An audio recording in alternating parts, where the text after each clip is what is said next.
lovelies, it's you here from Golden Thread Tarot. How are you doing today? I'm here to bring you your channeled message based around the new moon in Sagittarius that we're having today, the day that I released this, okay? The new moon actually peaked like way early this morning, like coming over from last night over until today, right? In the wee hours of the morning. But that's cool, right? You have about the energy starts coming in for the new moon around 6 days before it peaks at the peak of the new moon, right? And then the energy continues for like the next 6 days or so. However, right, these messages that I'm going to be delivering later, so as normal, okay, right, I'll deliver some messages later with the tarot and with oracle cards. I have some information, all right, that you might want to know about the full moon, about what it triggers, what energies it brings up, okay, as always. And then we'll get into the tarot message a little bit later on, okay? So let's go ahead and get into what the energy of this new moon is going to be bringing in for the next few months for you, right? Especially if you're really leaning into it. So if you're really into doing like new moon manifestations, okay, if you make manifestation jars, which I highly recommend if you haven't got into those, it's about the same as making like a mood board or making a manifestation board. You just make it in a jar and bury it, right? Perfect, right? So for at least for me, do your thing if you're open to it, you know? So let's talk about Sagittarius, okay? For me, the energy of Sagittarius is about when I always see the energy of Sagittarius, they always show me the bow imagery, right? Like really targeting in on what you really, really want and like shooting it and like hitting your mark. So targeted focus that comes from living in a kind of embracing a new kind of freedom in your life, right? How having a little bit more freedom in your life, okay, can actually help you to come back into focus. Just the same way they say when you're studying or when you're doing anything, it's important to have moments of studying and reading and doing that stuff, and then having moments of rest to let your mind kind of calibrate and kind of like relax and then get back into it, right? So it's the same way with Sagittarius, right? Sagittarius is about having freedom. It's about expansion. It's about having kind of like this wondering kind of like spirit, wanting to travel, wanting to expand your mind, examining your your philosophies and your kind of like your foundation that you set up your life around, right? And allowing yourself to kind of wonder, am I being too narrow-minded about certain things? Are there certain things that I need to expand on, to help bring you into more focus, right?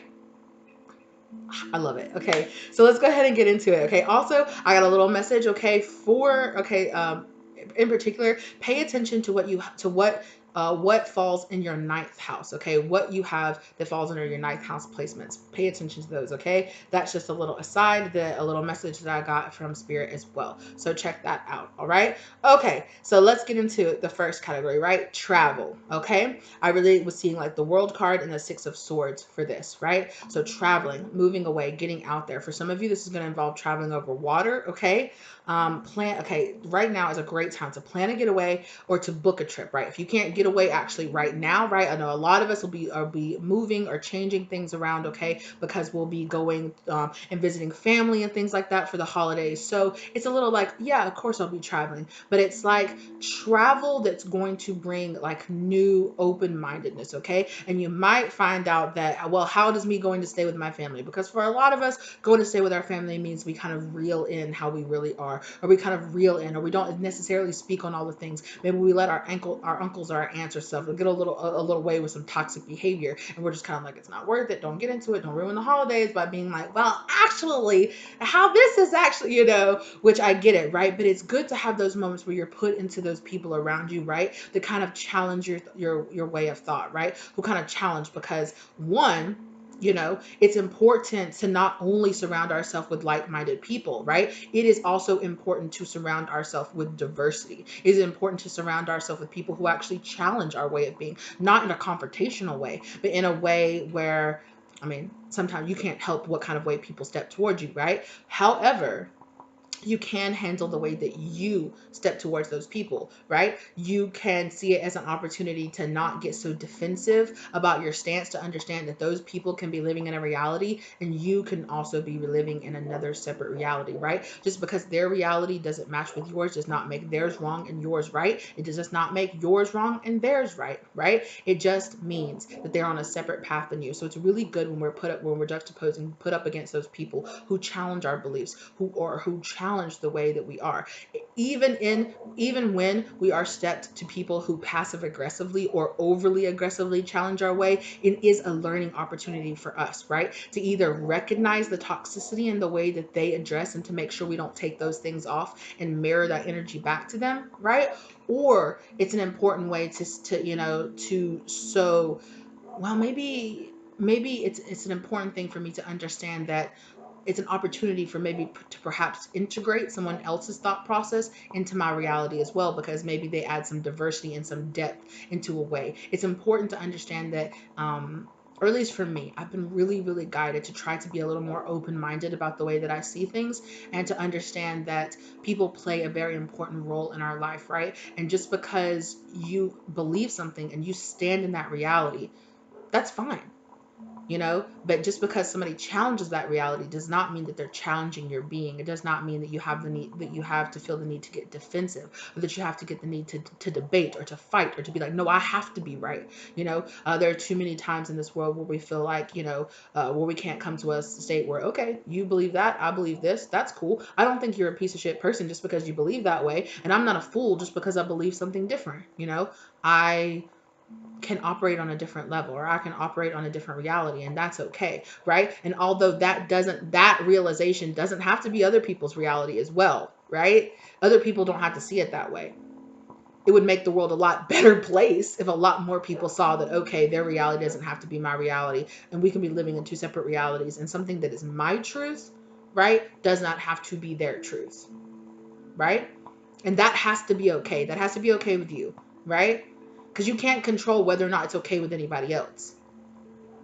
But how you respond to the way people come towards you, so that you're not reacting out of no defensiveness. No, I need to. Sometimes it's good to kind of sit back and just let somebody say something and observe. Sometimes it's good to stand up and go, no, well, that's not my reality, right? So be a little more open-minded to people challenging your reality, because it gives you a chance to either stand strong and feel and be like, well, I listen to your side, but I feel the way that I feel, right? But it's also a learning opportunity, as if they are coming to you and challenging you in a toxic way, to understand that it's important not to be that way, not to match that energy back for them, right? Okay, that was just a little that's a little tangent that I got, but Spirit just wanted to have something to say. Okay, let's get back on track, Spirit. Okay, let's get back on track. I mean, it is on track, but it's a little bit deeper. I feel like we'll get more into that a little bit deeper on into when we're actually doing the tarot and like reading a little bit more intuitively about what's going on around the energy. Okay, so that definitely could be an energy for some of y'all. It's definitely an energy of don't let people trigger you, right? For sure. Okay, so in this travel, if you're traveling and you get challenged, don't let people trick you into triggering, okay, into being triggered. All right. Tongue tied and everything. Okay. So it's important, right, to get into this, to examine any part of your life where you feel restricted. I'm looking down at my notes. I have notes here, so that's what I'm looking down if you're wondering, okay? Okay, and it's important that you take a step back and see from a new perspective. Okay. So definitely that's everything that I just said, right? So let's move on to the next thing. Study, okay.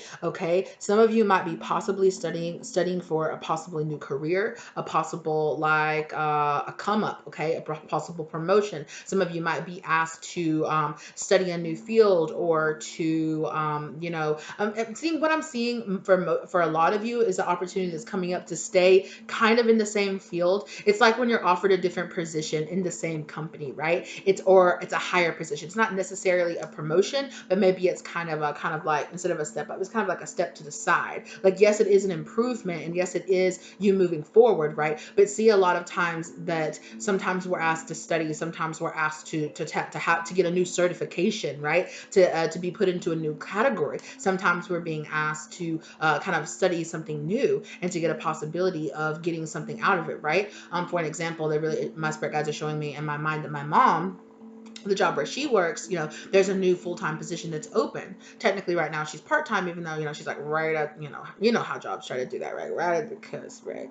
And they're like, you get paid more, but they're waiting to offer that full-time position to somebody who also speaks Spanish, right? Somebody who's bilingual. And I told my mom, you know a lot of Spanish, because in her old job where she worked, she had to know a lot of Spanish, but she knew specifically she used to be a hygienist. Well, she knows a lot of Spanish when it comes to teeth, but she also knows a lot of Spanish just in general. She can't speak it as well as she can understand it. And I told her, hey, maybe this is the opportunity for you, right? Instead of saying, oh, well, there's waiting to give it to somebody else who knows how to speak Spanish, learn Spanish, right? See it as an opportunity for you to not only, right, to learn a different culture, to expand your mind, to have a different skill set for yourself, but it's also going to help you at this job, you know? She was a little closed-minded about it and was just like, no. But I was like, hey, you get given these opportunities in your life, and you can choose to close down or you can choose to open up, right? Because if she learns Spanish, it's not just going to help her at just this one job. It'll help her get any job. And any job that she gets, if she's like, well, I'm a person and I'm bilingual, well, that's a plus. That's something else. That's a qualification, something else that you can get put on your resume, right? And that's what I told her. And she was just like, well, my job's not going to pay me extra. And I was like, but they would. If you learned the second language, they would. That they're waiting for somebody who knows how to speak Spanish. You already work there. So they know they already have you. They know that you're already a good worker. And then if they see that you took the initiative to learn the language, well, that just looks better on you too. And even if you don't want to stay at this job for the long term, learning the different language and being fluid in that different language, because my mom's hella smart, right? She's hella smart, but she holds herself back sometimes, right? And I'm just like, you're so smart. You could so easily pick it up. You've picked it up so easily just learning, just from people that you work with and your friends that are Hispanic and stuff like that. Like, just do it, Get in a little program, why don't you ask for it for Christmas or something like that? Like, I don't know. You know what I'm saying? Like, expand yourself. Don't limit yourself. Instead of saying, well, I don't qualify for that, so, and don't, instead of being angry that you don't qualify for the position, get the qualifications and then you'll qualify for the position, right? And even if her job didn't give her the promotion, she would still have those qualifications for a different job, right? She would still learn and know the language, and then she would be, a more qualified person in general for any job.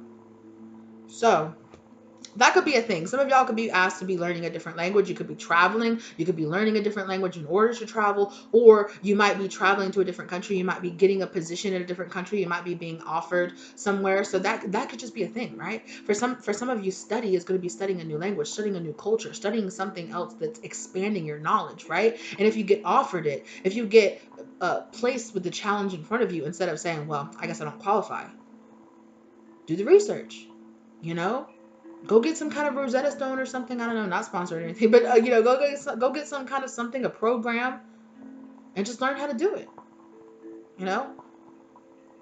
Instead of just saying, well, I guess I don't qualify.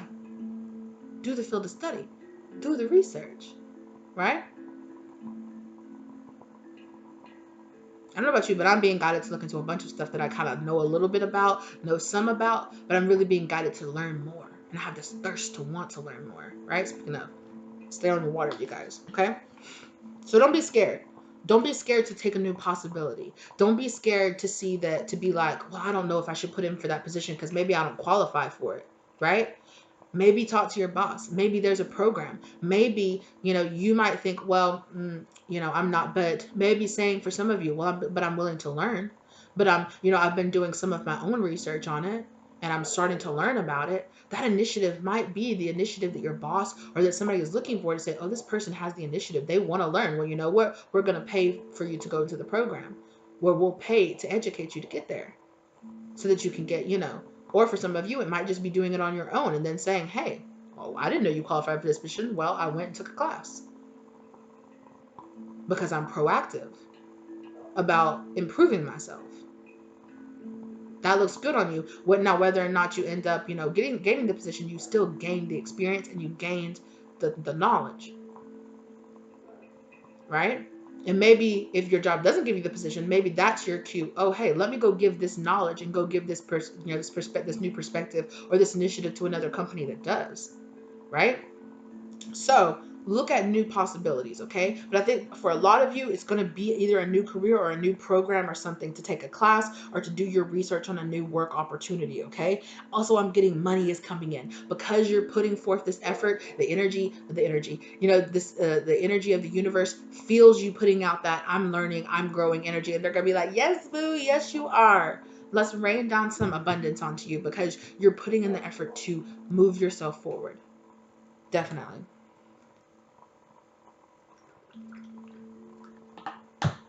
Ooh, that water's good. Okay, also with this, I heard check on your Virgo placements. So check, okay? Check on your Virgo placements as well. If you don't have Virgo placements, that's cool too. Move on, okay? Okay, and a big thing for Sagittarius, okay, is searching for your purpose, okay? Searching for your purpose, searching for your life purpose. I don't know about y'all, but I've been doing my journaling, okay? And I've just been journaling my little heart out about what exactly is my larger purpose. Yeah, I know what my purpose is, in general, my spiritual purpose is here with you guys, right? But where exactly is Spirit really, really asking me to really study, to really just hone in? And I know that will come in, but I can't just think, just sitting here and just doing the same thing is going to get me something new, right? So for a lot of you, you're being asked to wonder, right? To get out there, to start meeting people, to start taking those classes, to start getting into those groups, to start, who knows who you'll meet out there? Who knows what you'll be exposed to? Who knows that if you won't go to some class and somebody in that class is like, well, actually at my job, we're looking for this position to do this. And I think that it shows good initiative that you're here in this class learning this, you know? You never know who you're going to meet out there. You never know when you're putting yourself out there, who's going to give you an opportunity, who you're going to make an impression on, right? Because you could have somebody that's in a class that has a boss or has somebody else that they know, right? You're talking about this and like that, and that person's like, wow. Then they go somewhere else and suddenly they have a friend at our company. We're looking for a person that does this. I know a person that does that. Mm-hmm. I sure do. At my class or in my yoga class or in my this. I was talking to a woman. She's actually looking for the position. She's looking for a new position. Or maybe she would be looking, actually I know somebody who talks about this or who does this, who researched this. Maybe y'all two should link up. Because y'all talk about this and they talk about this and it's the same thing. You never know who's going to know a friend of a somebody who might be the person, who gives you that thing you've been looking for, right? So get out there. Put yourself out there. Put your gifts out there. Put your talents out there. It's not always about putting out resumes and doing that stuff. Sometimes it's about word of mouth, a lot about word of mouth, right? Sometimes it's about knowing who you know and who knows you. But if you're just sitting alone at your house, nobody knows what you're doing, I mean, yeah, some of you were out there on the internet and things like that, it's like that, but, I'm just saying, right? Put yourself out there because you never know who you're going to meet. You never know who's going to meet you and who's going to know about you. And because they know about you, I actually met this person and they gave me their card. And here, this actually here. Why don't you take the card? Because this is exactly the person they've been looking for. Boom. Boom, boom, kaboom. There is a new client for you. There is a new somebody. And who knows who that person's going to know? And who knows who that person's going to be, right? So put yourself out there. Put yourself out there. Put your talents out there. Know that with the good comes the bad. But you can't get the good without putting it out there, without doing it, right? Without taking the risk, which is also what Sagittarius is about. It's about taking a risk, putting yourself out there. So if there's that something, that new field, that new something, take the risk. Now is a good time because the energy is going to be rewarding those who are taking that risk, right? Who are going to be rewarding those who are challenging their old philosophies, who are challenging well, you know what? It probably won't work out anyway. Now is not the time right now to be in that mindset. Now is the time to be in you know what? Yeah, you know what? Actually, I'll take that class. You know what? Actually, I'll go with you to that party. You know what? Actually, I'll do that because it's something different and I need to change up my energy. So be aware, okay? Be aware. Have discernment, of course, always, right? But if you just get that nudge, like, you know what? Maybe I should do this. You know what? I'm just getting that tingly feeling like maybe I should go there. Maybe I should have that conversation.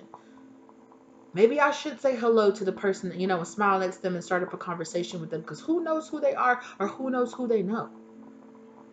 I remember one time I was at the park talking to my friend one time, and a lady was it was a couple. They were walking their dog beside us, and their dog happened to stop and want to sniff the tree where we were standing next to, right? I'm sitting there talking about how I'm doing this or I'm doing that, and the person was like, "Wait, you do what?" And I was like, they were like, "We're sorry, we just overheard you guys talking." Like, "What do you do?" "Oh, I do this and I do that." That's so interesting. That's somebody that I've been looking for, somebody who does that. Do you have a card? Do you have a way? Yeah, here's my, yes. So you never know, right? You never know where you can find that, right? So it's good to be taking those steps forward. Go ahead and get those business card made. Go ahead, which I need to do. Go ahead and start that website. Go ahead and do that. Go ahead and start doing your research, right? And I know 2021 was on the clock right when I said that, right? And 2021 going over right over to 2022, right? Wow. Okay. So now is the time. Now is the time.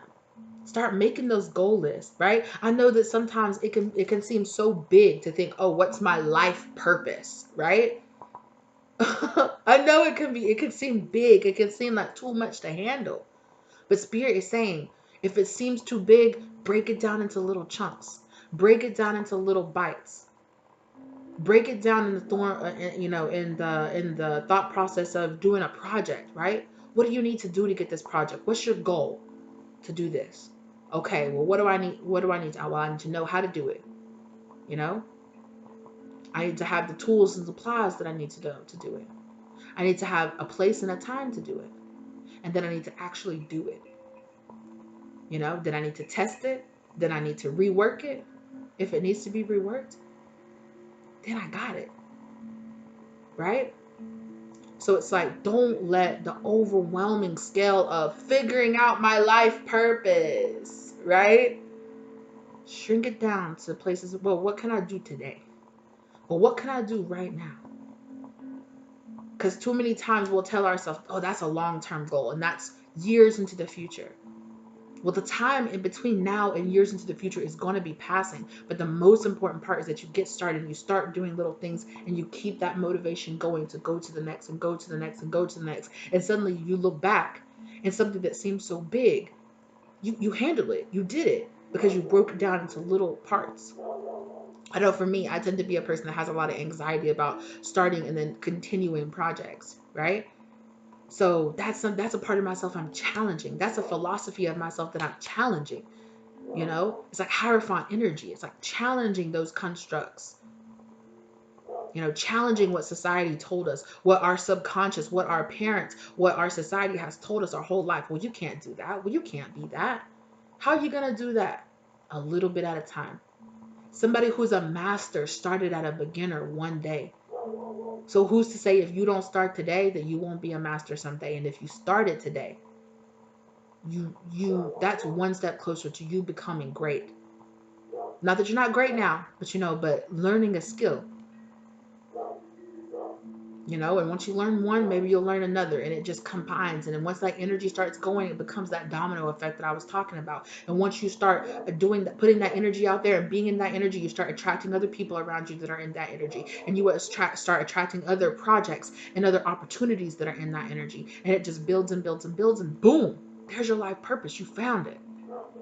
So don't be scared to get started. Don't be scared. Take that risk. Go ahead and go out there. Take that class. Learn that new field of study. You know, expand. Expand yourself. Ask yourself, are there things that I'm being too narrow-minded about? Am I being too narrow-minded to say, no, I'm right. No, I'm right. This is it. This is it. Are there ways that I could integrate somebody else's reality into mine? That doesn't mean my reality has to change or that my reality is wrong. It just means I need to be more flexible, right? Our reality doesn't have to be rigid. Some things, morality, no. It's a yes and a no. Some things are a little more fluid. And it's about finding the balance between the two, right? Sure. Finding the balance between the two. That's what a lot of you are going to be doing, right? taking things that seem so big and it seems so chaotic and focusing it down to little parts that you can digest, that you can handle at a time, right?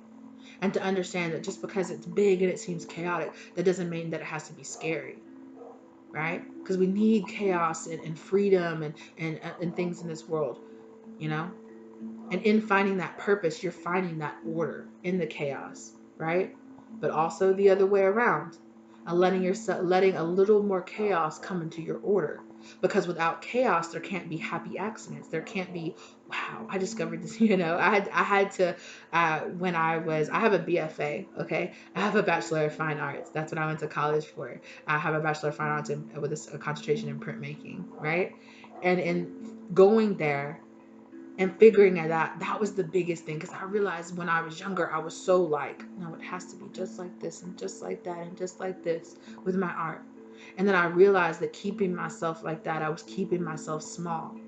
And that when I relaxed and allowed some accidents to happen, well, that's sometimes when I found the most beautiful things. That's when I found that thing, or I found that technique that I put up in critique, and everybody was like, how the fuck did you make that texture? And I'm like, bruh, I accidentally knocked it over and did this, or I breathed out when I was doing it and it did this craziness, and what? And everybody's like, that's fucking dope, right? It's those moments like that where that's when your intuition can slip in.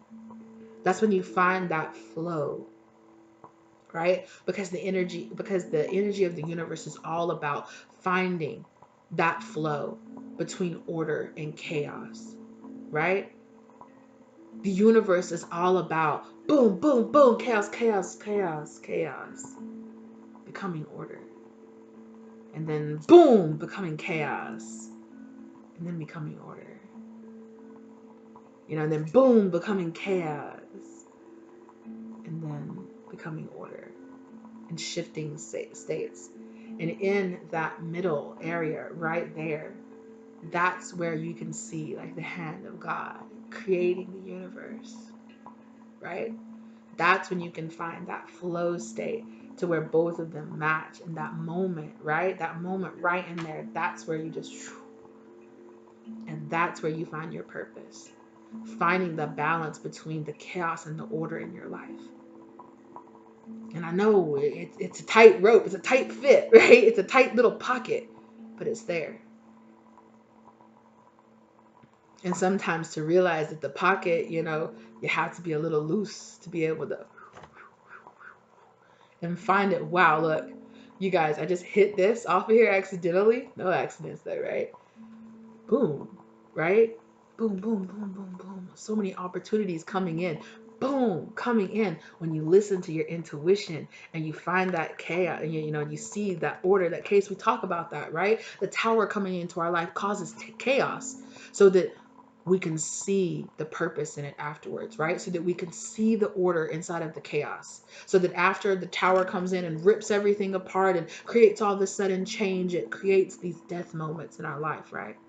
Because with death comes a rebirth, right? With the chaos births order that eventually collapse back into chaos so that more order can be birthed out of it, right?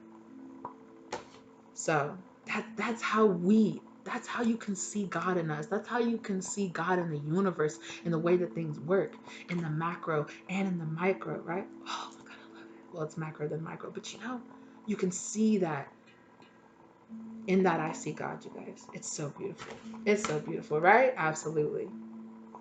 In the stillness, right? In the stillness,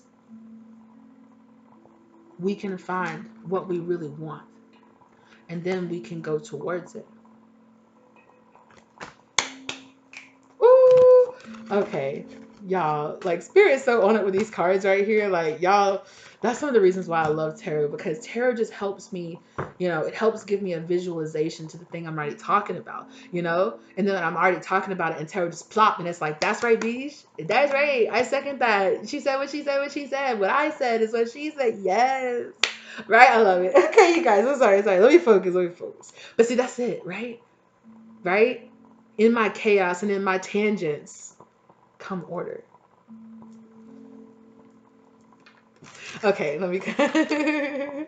Okay. Spirit's about ready for me. Yeah, so that's all you're searching for your purpose, challenging your new way, your new thought processes, finding new energy. Okay, also, also Sagittarius brings about energy with legal battles. Okay, so bringing a new energy when it comes to like legislation. Okay, legislation is not what I was trying to say. I was trying to say legal battles, but legislation maybe. Okay, if that works for some of you. Also, having fun, getting out there, having fun when you're going out there, right? Like I was saying, like, yes, kind of sometimes thinking taking a new class, doing a new field of study, going through these tower moments can seem like stress, but it's also about seeing like the fun that you can have when disorder comes in as well, right?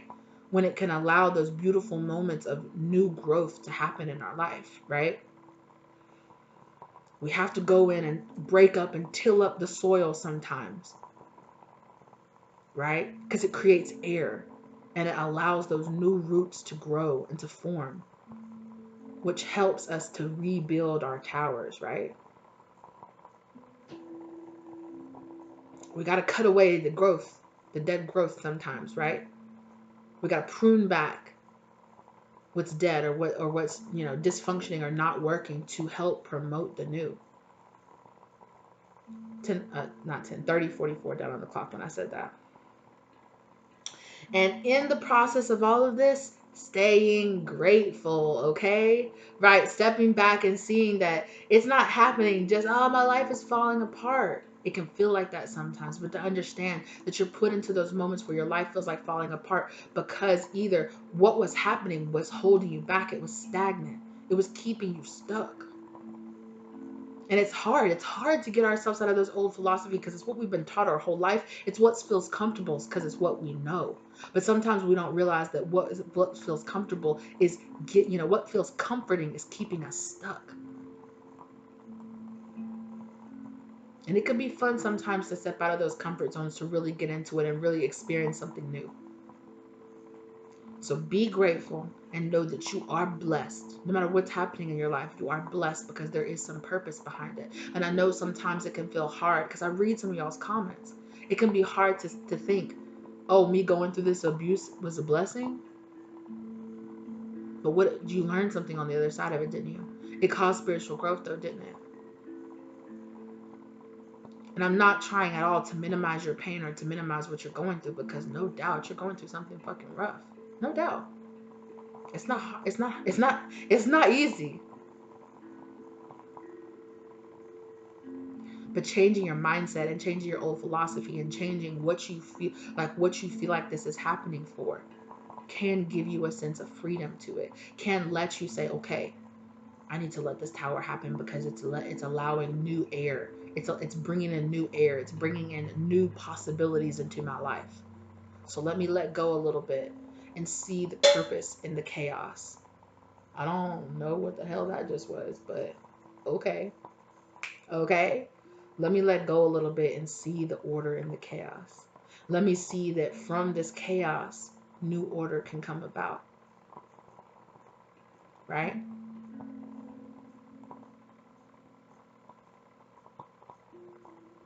All right. That was a really long, but I went on a bunch of tangents before. That's been a little bit. Let's go ahead and start pulling some tarot, okay? You want to pull tarot? No, they want to actually pull oracle. Let's pull some oracle first, okay?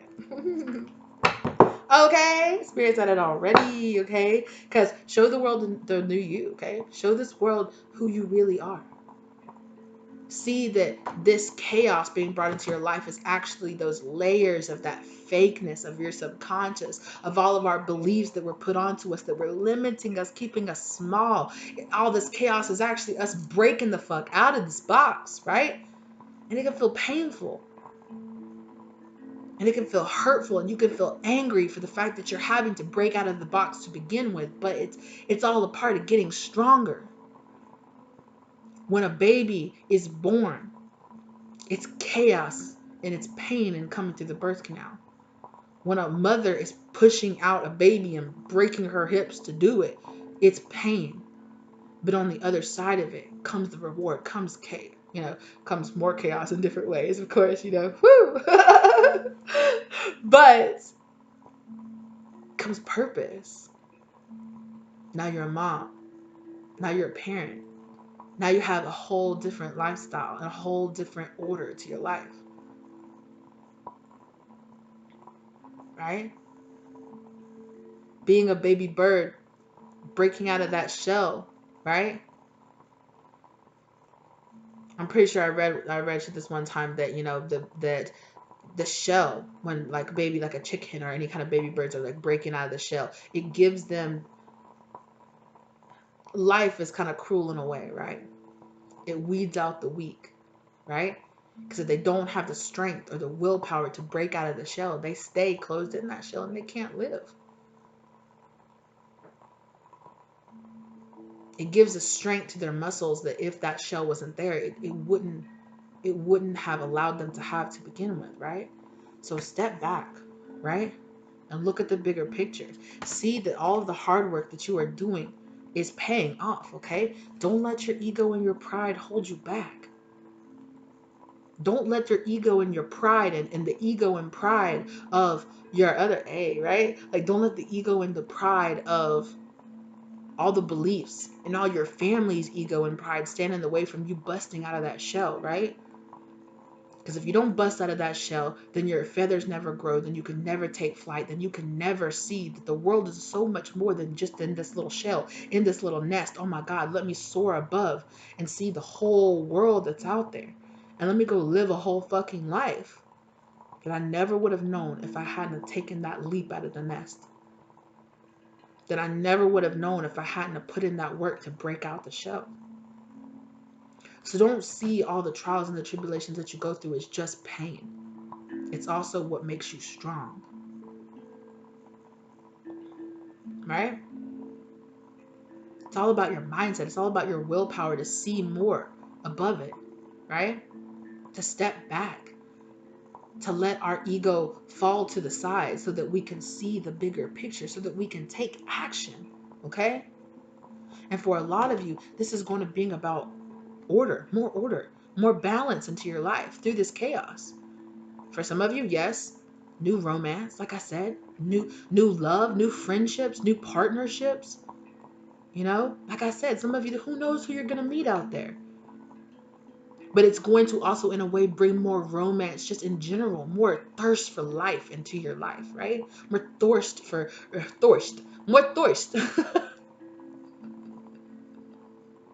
Sorry, I gotta laugh at myself sometimes, you know, you guys.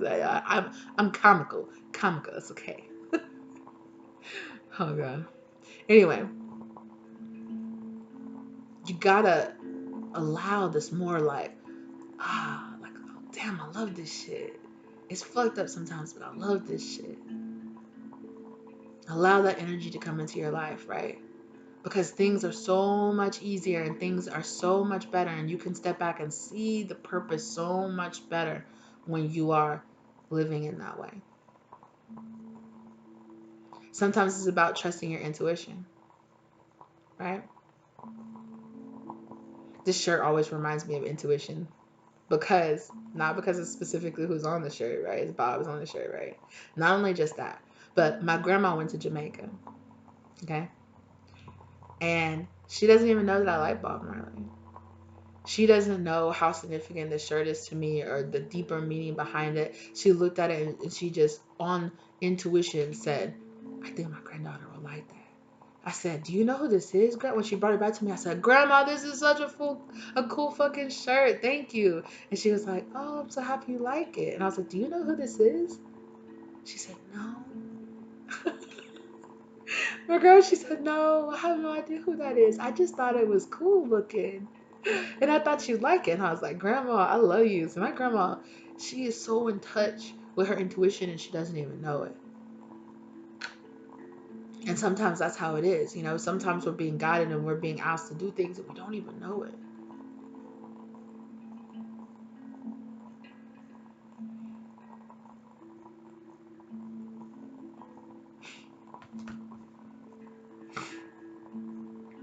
Yeah.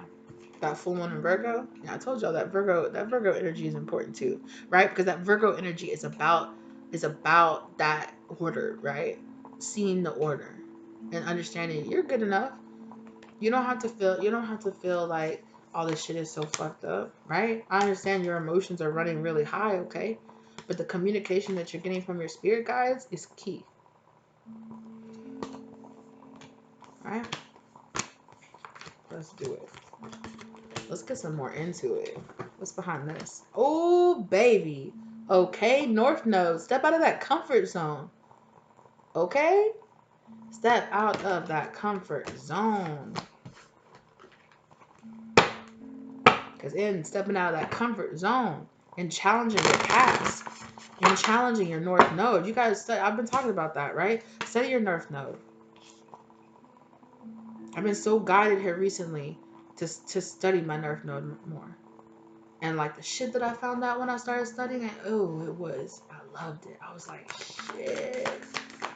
I was like, this is it. It was very confirming. And it's also very triggering, you guys. Ooh, it was triggering. Some things I was like, triggered, bitch. I was like, what? I was like, how dare you say that and say this? I was talking to the web page like that, girl. Like, I was like, what? How? And then I was like, I was like, you triggered or not, G? Like, you triggered, boy. Like, yes. Yes. What do you need to release?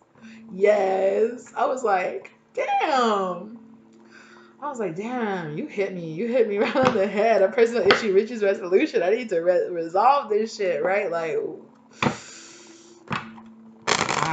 I had to step back. I walked away from my computer and shit, angry. I was like, wow, I had to go use the bathroom and shit. I was sitting there using the bathroom. I was like, how? I was like, what the fuck? But this and that. And while I was sitting there, my spirit guides were like, yeah, get into it, dig a little deeper. And I was like, oh, that shit's right. I was like, damn. Took a big old deep breath. I said, you're being triggered by this shit because it's your karmic past. This is the shit. This is the philosophy from your past lives, past life karma, this life karma that you are being asked. This is it. Between studying the juxtaposition between your south node and your north node, you can find that path that you're supposed to walk, what you're walking away from and what you need to be walking towards. Powerful shit. Powerful shit. Okay? Your commitment is being tested. Okay? Oh, weird. More of this Virgo energy. Okay? More of this Virgo energy fell out. Okay? Surrender. Okay? Surrender to the divine. Okay? Because they are telling you it's communication. This that you're hearing is key. Right? The information that you're absorbing, that you're taking in and looking and getting past this, helping you to see the bigger picture, which is stepping into your destiny, okay? Because in doing this, hello, prosperity lies ahead. That's where it is at, okay? That's where it is at. Make sure that you're following your dreams. Now pay attention to your dreams. Pay attention to your dreams. As in like the dreams of what you want to do, who you want to be, where you want to go, you know, those dreams, and also your dreams, like when you sleep in your dreams, right? Your goals, your aspirations. Your dreams is where your subconscious mind talks to you. When you can talk to your subconscious mind about what's really going on, gives you a little sneak peek. Okay. Sometimes your dreams are just about analyzing and, you know, and understanding what happened throughout your day. And sometimes you have those dreams where you're like, huh? And those are the dreams that are giving you that sneak peek inside how your brain really works. What's really underneath it all? What are you really scared of? Where are your fears? Where are your doubts? Where are the things that you're really anxious about? Right? For me, I've done a lot of like analyzing my anxiety dreams, right? Some people have anxiety dreams about running and never getting anywhere. My anxiety dreams are about packing. It's like, we gotta go on a trip right now. Oh my God, pack the bag. And it's like, no matter how many bags I pack, I'm never ready to go. And it's about me unpacking all my baggage, all my shit that I feel like is holding me down from going where I want to go. Working through my fears. Hello. You guys, right? So look into it.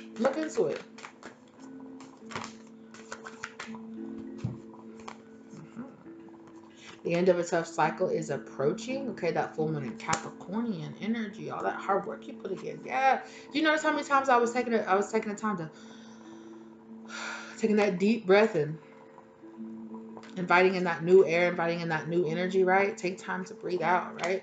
Take that time to, okay, let me just calm the fuck down, right? Let me chill. Let me calm the fuck down. Let me work through those fears. Is it my fears that are holding me back? What's stopping me from stepping and looking back at the bigger picture? A lot of times it's pain. It's shit we don't want to look through. It's pain. It's stuff that we don't want to look at. 4444 done on the clock, right? It's that shit that guys like, you know, you really need to look at this. You know, it's the thing we spend most of our time looking away from, and it's that thing in the middle of the night when we wake up and we cry alone in bed at night. That's the thing. That's it. It's heavy, it's heavy, it's heavy, it's heavy. Be bold and make the first move. Take a deep breath and make this move, right? The end of this tough cycle is approaching. Take some time. They know your emotions are running high. They know that shit's hard to look at. Take the time, look at it, while also stepping back, right? When you step back, you can see the bigger picture. You're not so in the trauma. You're not so in the trigger. When you step back, you see, and all this chaos. When you're too into it, all you see is the chaos. All you see is the trigger. All you see is the pain. But when you step back, you can see, it's like when you're out of a situation and you're looking back, right? Hindsight. And you're like, I see what was happening now that it's over. Well, you can also see what's happening while you're going through it if you take the time to take a step back. I'm having one more. Let's do one more. And then we'll get into some tarot. This is going to be a long one, y'all. If you couldn't tell. If you couldn't tell, okay? Communication is key. A lot of y'all are going to be getting some messages, is what I got from that. Some messages, some things that are going to be opening up your minds, okay? Going to be receiving some downloads or some actual physical messages for somebody, okay? You could be, these messages, open up your mind as to where these messages can come from. Like I say, like sometimes you can just have randoms on the street talk to you or say something to you and you're like, what? I mean, you could also have randoms to talk to you on the street to try to get you to throw you off your path. You're like, no thanks, karmic. But right, sometimes you can get randoms on the streets because God will talk to you through people, just randomly saying stuff to you. So pay attention to that too. Okay, conclusions are within reach, right?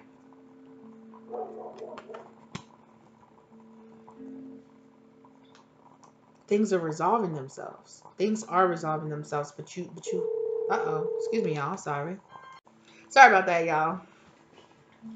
However, I didn't know who it was called, okay? But however, and the number 828 stood out to me though. The number 828 was in the call. So 828 might mean something to y'all.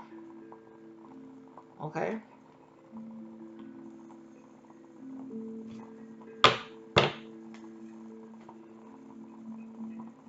That's the overall energy. What do you need to release? Stand back so you can see what you need to release so that you can see a clear vision moving forward, right?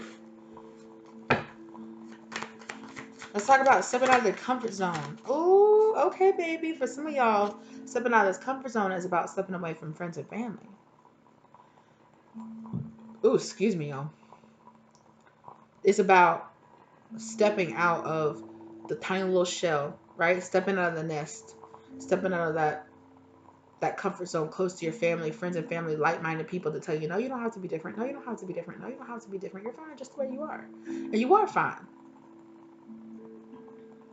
Right? But a lot of us are being called to expand ourselves beyond what we're just out of just fine, just okay, just all right. Yeah, I'm good. No, I want to be great. No, I want to be fantastic. No, I want to be amazing. Now I want to chase after the 10 of cups. Now I'm not okay with just the 5. I want the 10. I want the 10 and the 10, right? I want it all. Look at the bigger picture. Oh, yes. Look at the way. Okay. Spirit talking on the front and the back, okay? Lessons. These karmic lessons that we're being taught right here with that 9 of Wands, right? What's underneath this 9 of Wands? Ooh, temperance. Being a little impatient. Yeah, that's okay. Because when I said that I want it all, I heard that I want it all and I want it now. Right? Absolutely. And what did I say, right? For some of y'all, it's about stepping out of this comfort, out of this safe zone. It's about stepping out of your home or stepping away from your friends or your family, right? Some of that travel is going to be, you're going to have to go to a place you've never been before. You're going to have to know, you're going to have to go experience things you've never done before. You're going to have to go experience, have new conversations with people you've never met before, right? And it's going to feel confusing, right? It's going to feel confusing to do that. But if you want to know where you're going, right? If you want to get a clear direction, to let go of this confusion, well, there's other stuff that you got to let go of too. Some of you don't realize that these old philosophies and old sayings, and some of you are thinking, well, I'm away from my friends. I'm living on my own. I'm away from my friends and my family. My family, it's in here. It's stuck deep down in here. And even though maybe you don't deal with them anymore, you don't talk to them anymore, the way they raised you or the way they talk to you about, right? It's your coworkers, it's your society, it's the entertainment that you watch. It's all keeping you here. It's keeping you stuck in this. This is okay. It's keeping your eyes closed when you really need to open them to the things in your life that really don't make you feel good. Buying things doesn't always make you feel good. I know you might say, well, I gotta buy a plane ticket, don't I? Well, yeah, but it's not about buying the plane ticket. It's about the experience that you get once you're there. It's about the people that you meet along the way, right? Those are the priceless things about getting out there and doing the damn thing, right? Six of Swords.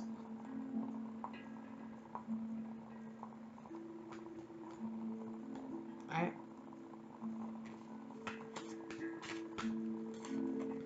Yeah. What was here? It was like that. No? It was like this. Sorry, my spirit guides like me to put it back in the order that it came in because they was like, I put it in that order for a reason. Okay, but yes. And it's all part of that, right? Learning what is not harmonious, what does not jive with you. Learning what things are not mashing, what things are not aligning in your life, what needs to go, right? For some of y'all, it is going to be relationships, and not just romantic relationships, but it's also going to be relationships that you have with people in your mind. And the relationships that you have with money, relationships that you have with travel, relationships that you have with expansion. Like I was talking about with my mom. That is a relationship she had with herself, being unwilling to expand herself and work on herself. She'd rather be angry that they won't give it to her instead of doing what she needs to do to qualify for the position.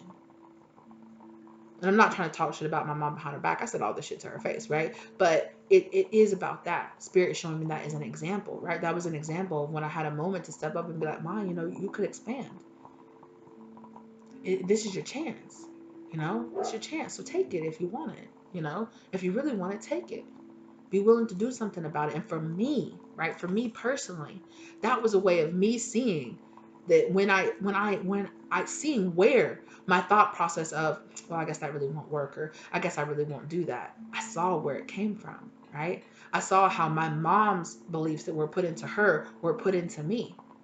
And in that moment, I took a step back and was like, I see where this is coming from. And even the opportunities that spirit takes and gives to other people around us, and when they don't take those opportunities, that can help shape us too. Shape us to the negative or shape us to the positive, but it's all about how you decide to step back. Do you step back and look at the bigger picture, to step back and look at the bigger lessons of things that are happening to you and to other people around you, right? Sometimes it's about the opportunities that other people around us don't take. And once we step back, we see, I see subconsciously why I don't take risk. I see subconsciously why I don't just do some things that I just need to do. Because it's what I was taught. It's what I saw. Right?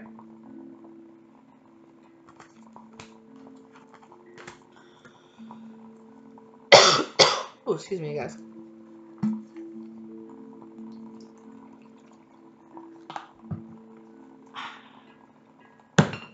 Let me close that before it spills everywhere.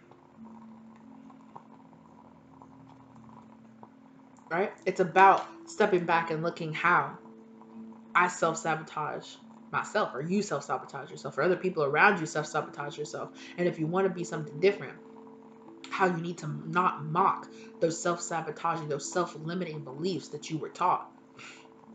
Because whether or not those people are still around you, or whether or not you're still interacting with them, it doesn't matter. Their beliefs are still lodged in your subconscious. Even if on the surface you go, I don't believe in that. But underneath it, way down deep in your subconscious, it's there. Right? It's there telling you. Well, just keep yourself small, because it probably won't happen. You know, it's probably not even your fault anyway. It's the fault of somebody else who comes along and takes the position from me. It's the fault of my boss who has requirements for a position. But it's got to come back to, but I'm not the one, 333 down on the real time clock, but I'm not the one taking, you know, is it all that? Or is it the fact that certain jobs require certain qualifications, and I'm intimidated by the fact that I don't meet those qualifications? I don't feel good enough. You are good enough. And just because you need to improve yourself doesn't mean you're not good enough now. It just means you could be better. That doesn't mean you're shit now. That doesn't mean that you're not worthy now. But a lot of us will stop ourselves from taking that class, for doing that study, for expanding ourselves, because it takes a level of admitting that we need to change, that we need to challenge our subconscious beliefs and how we, you know, bring injustice into our own life.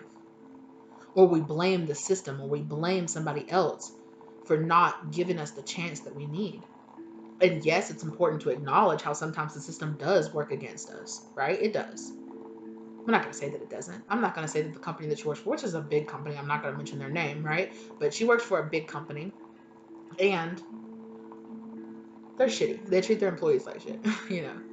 The position that she has now is a lot better than other positions that she's had there, right? But my mom let herself get held back because she said, well, I'm not doing that for this job. It's not worth it. But you are worth it. You are worth expanding yourself. Don't say you're doing it for the job. Know that you're doing it for yourself, because having those skill sets would help you at any other job that you were in. But she let it keep her small because she blamed the job. She blamed the company. She blamed the system, instead of learning how to work outside of it, instead of blaming her own internal system, her own philosophy inside of herself, right? And maybe blame is the wrong word, because it's a little triggering when I say blame. Maybe it's just acknowledging, right? Acknowledging how our own system holds us back, how it creates our own injustices for ourselves.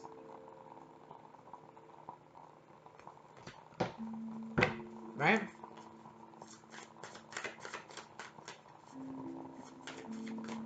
Oh no, I should have kept that out. Well, it is what it is, y'all. If I see it, I'll grab it. I'm gonna look for it for just a second more, and then if I don't see it, there it is. I see it. Nope, that's not it. Oh well. Damn, that bitch just shuffled in there and said bye. Damn. Okay. Well, it'll come out later if it's meant to, right? Let it go. All right. Let's move on. We're gonna talk about next, spirit. Communication is key. No, okay. Yes. Communication is key, please, spirit. Thank you. Ooh. Ten of Swords in reverse.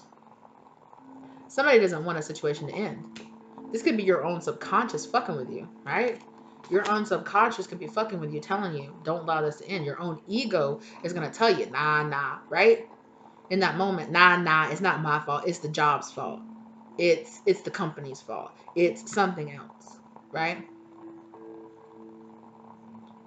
Your ego doesn't want to let these things in. Your ego will be talking to you, telling you to stay, and other people too. Not only just your ego, but other people that are in their ego will tell you, nah, don't expand, don't move on. Stay where you are. Because if they tell you, no, expand, be different, they have to acknowledge the ways that they have not expanded, that they have stayed small. And who wants to do that? It takes a lot, right? It takes a lot to challenge our own ego and to admit, to get ourselves out of the thought process of, I need to change. That means I'm bad now, right? It's like the subconscious thing. Our society tells us that if I need to change, it's because something is bad. No. I mean, self-sabotage is not a good thing. It's not, right? But it's important to step even further back out of your ego, because it's your ego that's saying, oh, it's bad, that hurts, run away. Don't admit that there are things about yourself that you need to change, or there are things about yourself, no, because that hurts. That's what our ego does. That goes, oh, that hurts me, run away from it. Because the ego doesn't know the difference between physical or emotional pain. It's the same. And your ego is there to help you, right? Your animal brain is there to help you to preserve your life, right? So the same that something hits you emotionally, it's no different than somebody stabbing you to your ego, right? And your ego and your animal brain goes, run away from that. Don't acknowledge it. Run away from it because it hurts me, right? So your ego will try to tell you. So it's communication is key. What you're listening to. Are you listening to your higher self? Are you listening to your animal brain? Are you listening to your ego, right? Are you listening to your spirit guides? Are you listening to your, or your ego? It's important to start identifying those voices. What are you feeding into?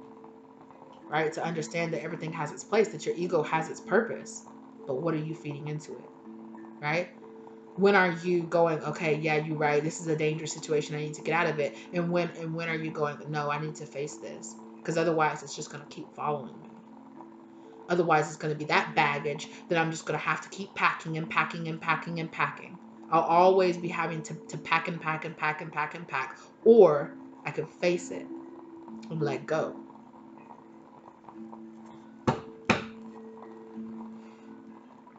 Also, for some of you, this is a little side note here, okay, with this King of Pentacles in reverse. There is also an unreliable person, okay?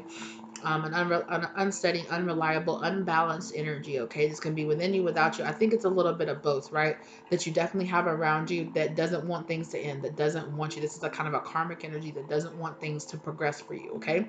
Now, this is a karmic energy that is either coming in the form of an ex, of a father, of a friend, something like that.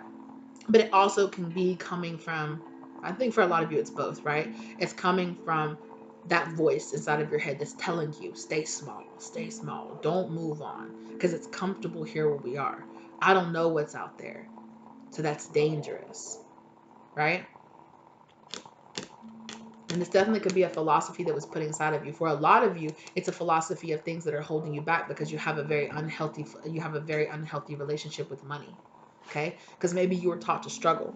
I know I was. Okay.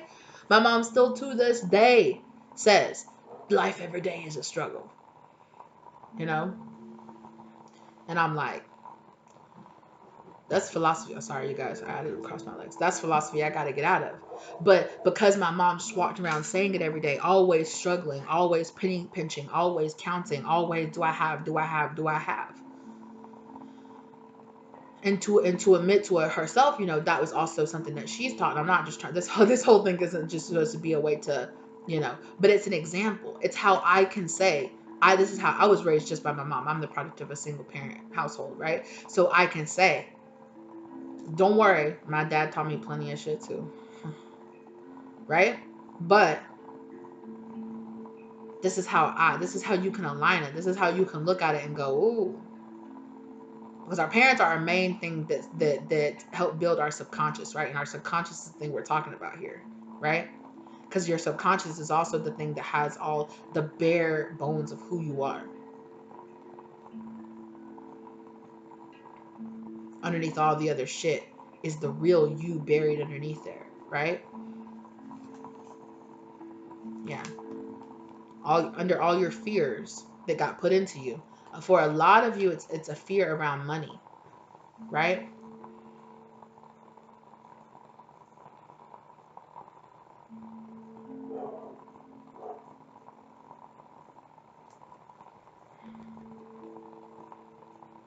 Just 1 second, you guys. Sorry.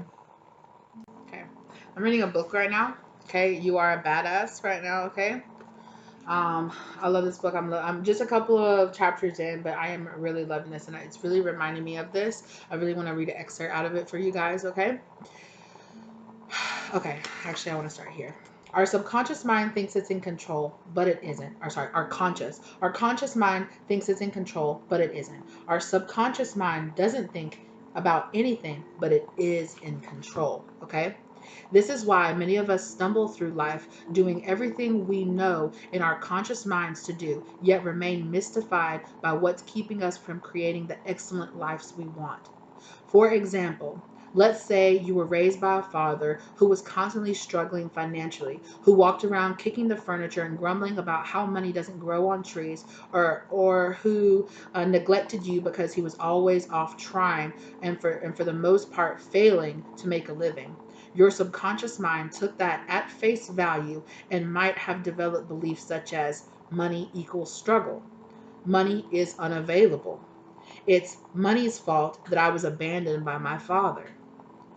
Money sucks and causes pain.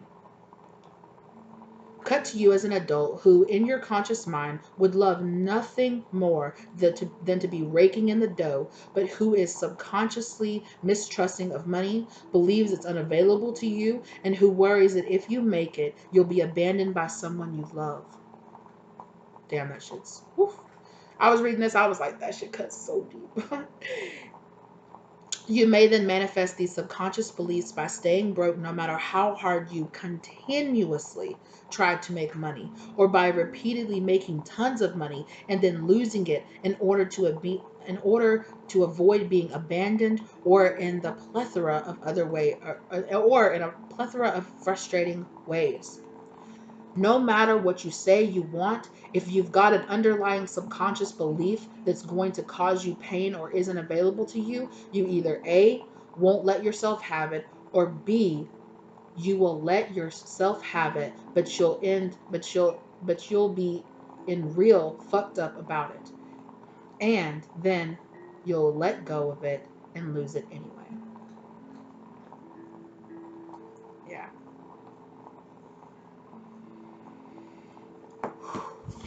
Right?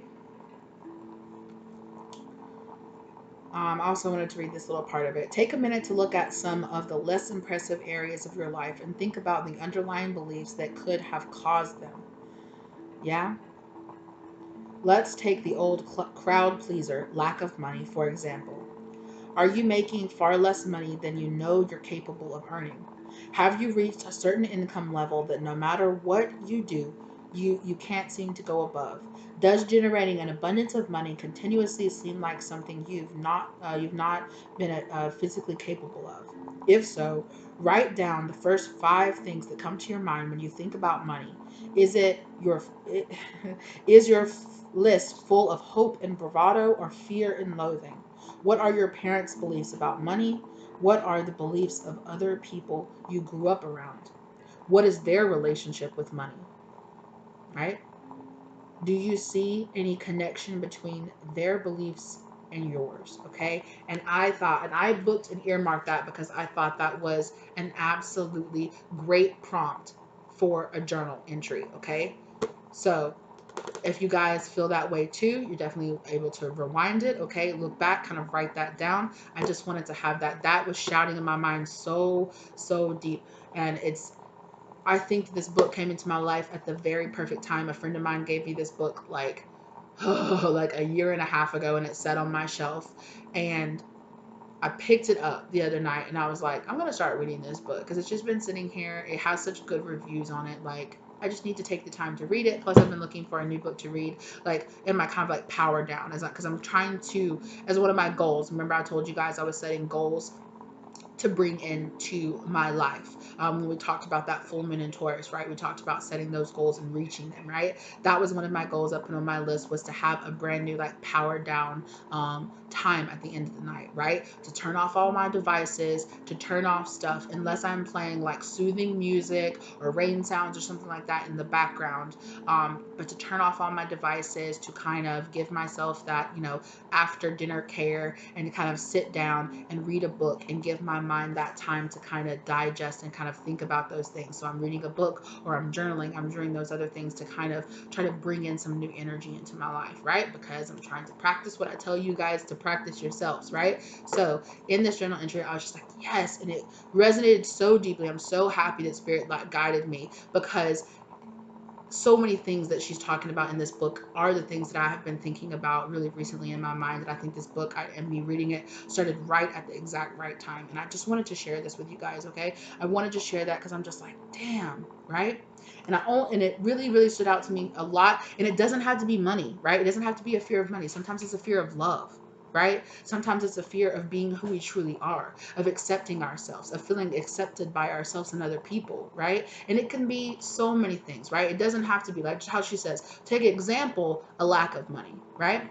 But it can be anything in your life that you feel like you really want to improve or you wish was different, right? Yeah. So if you guys are really looking, like I said, I'm just a little bit into the book, right? But so far it's brilliant. I love it. I love it. And I love the way she writes. There's a lot more casual way of writing. And I love all the little stories that she tells and everything. She has a very good sense of humor. Yeah, Jen. I was like, isn't she? Yeah. I was like, I'm pretty sure it's a she. Yeah. Definitely, if you guys are looking for a new read that's kind of something a little more motivational, it's something that's a little deeper than that, definitely get into it. My friend could not stop talking about how good this book was. She gave it to me so long ago, and she was like, you gotta read it. And I just haven't. I just haven't yet. But I'm so happy it found me, that I was like, nah. I'm getting that intuitive hint that I need to read that right now. And that message in that book just really stood out to me. I earmarked it. I was like, journal, bitch, it's time, So that, it really just reminded me of that portion of that because I just read it, right?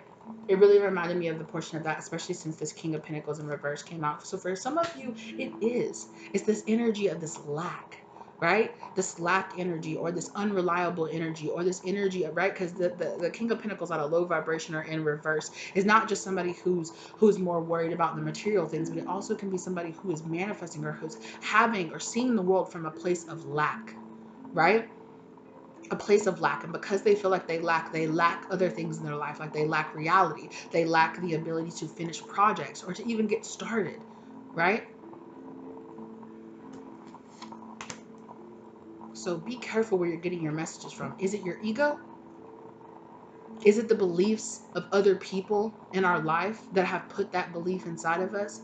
Is it other people that have put that limiting, constricting view on us, right?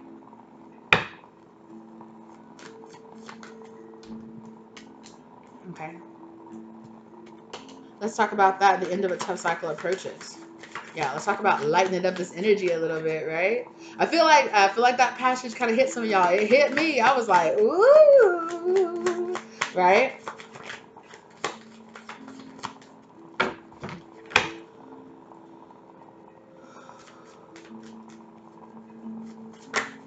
Okay.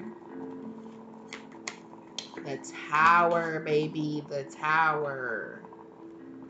I want to pull something else because it didn't necessarily, but I just felt like the need to go ahead and pull that because it was really my thumb that like hit it back over.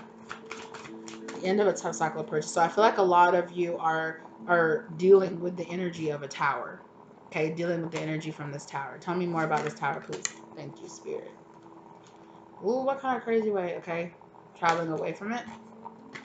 Yeah, burdens, beliefs, old beliefs, the fear of lack, old karmic beliefs that are trying to hold you back. Okay, right? These old, unreliable, lack, karmic beliefs, judgments, right? For a lot of the way, it's a way that we are afraid that people will judge us, that people will see us fall on our face and fail. That we'll be made a fool of, because in so many ways, what our family tries to keep us small is because, well, you're going to make a fool, or you're going to lose money, or you're not going to really know what you're doing, because that's what they were taught. That's what they believe. Excuse me. That's how they're keeping themselves small.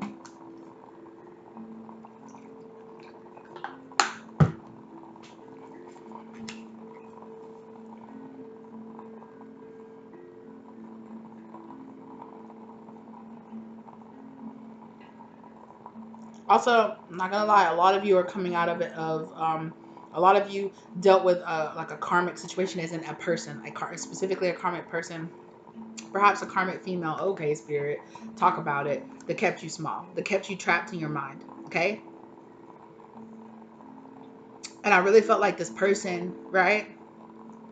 A spirit is really putting a lot of emphasis on how these energies, if they are exterior, our exterior is a reflection of our interior, right? Our exterior is a reflection of our interior. What's happening in the world, these karmics come into our life because they are mirroring something inside ourselves, inside our own energy that we need to change, right? Or that we need to develop past. My music stopped.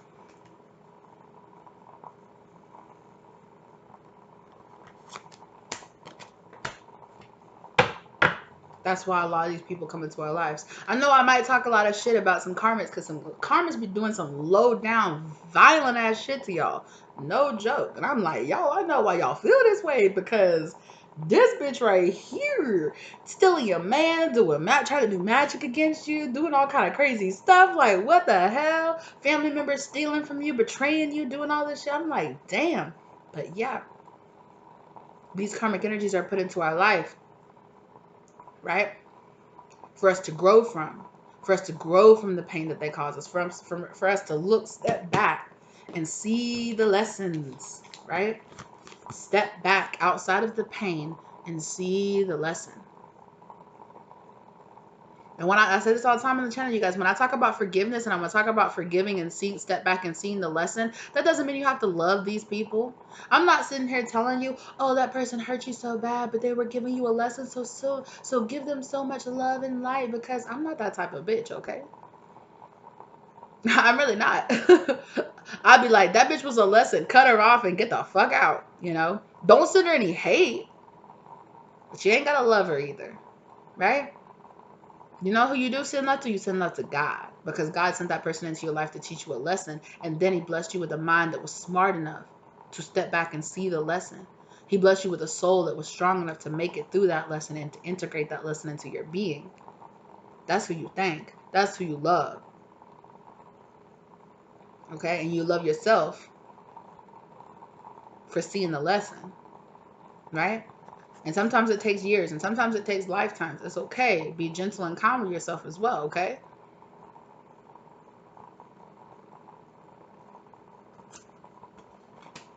But step back and see the motherfucking lesson. So that bitch and that energy ain't got to come back into your life again, okay? So you can leave those fuck shit dudes alone, okay? So you can leave those fuck shit women alone, okay? So you can leave that fuck shit that's inside of yourself alone, okay? Okay? Let's be real. Okay? I talked about on the channel one time, and I had somebody, and I appreciate this person stepping forward and saying this, right? Because it was on one of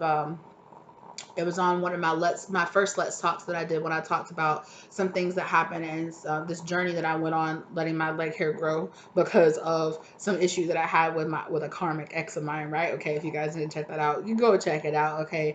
But anyway, it was a whole big part of me learning this lesson, right?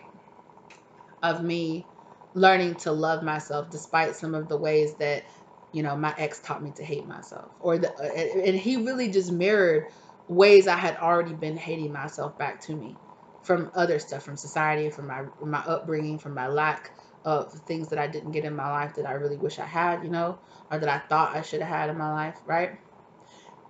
And in that, somebody commented on it because I said something that I feel like triggered this person. They weren't rude about it or anything like that. They were actually very nice about it, and they were just like, oh, in paraphrasing, of course, they were just like, I think that we don't need to blame victims, because a lot of times it can be our abusers that make us internalize that blame onto ourselves. And I commented on there, and I was just like, oh no, I am in no way saying that you deserved or that you are to blame, right? Because the blame always lies with the person who is doing the abuse, right? But taking accountability is something different, right? Sometimes you cannot get away from your abusers, because they are the people that are raising you. They are the people that are trapping you. And I'm so sorry when you're in those circumstances, right?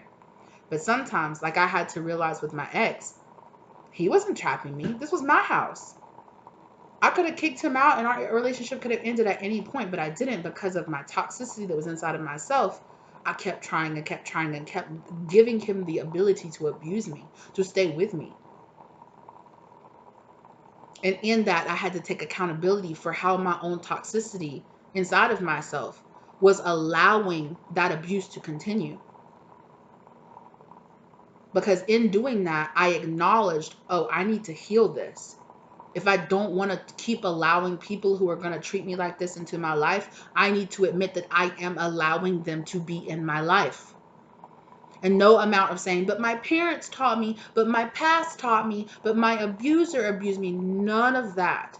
No matter, and no, and not saying that that doesn't have an effect, or that isn't real, or that isn't, yeah, true facts, right? I did learn that from somewhere.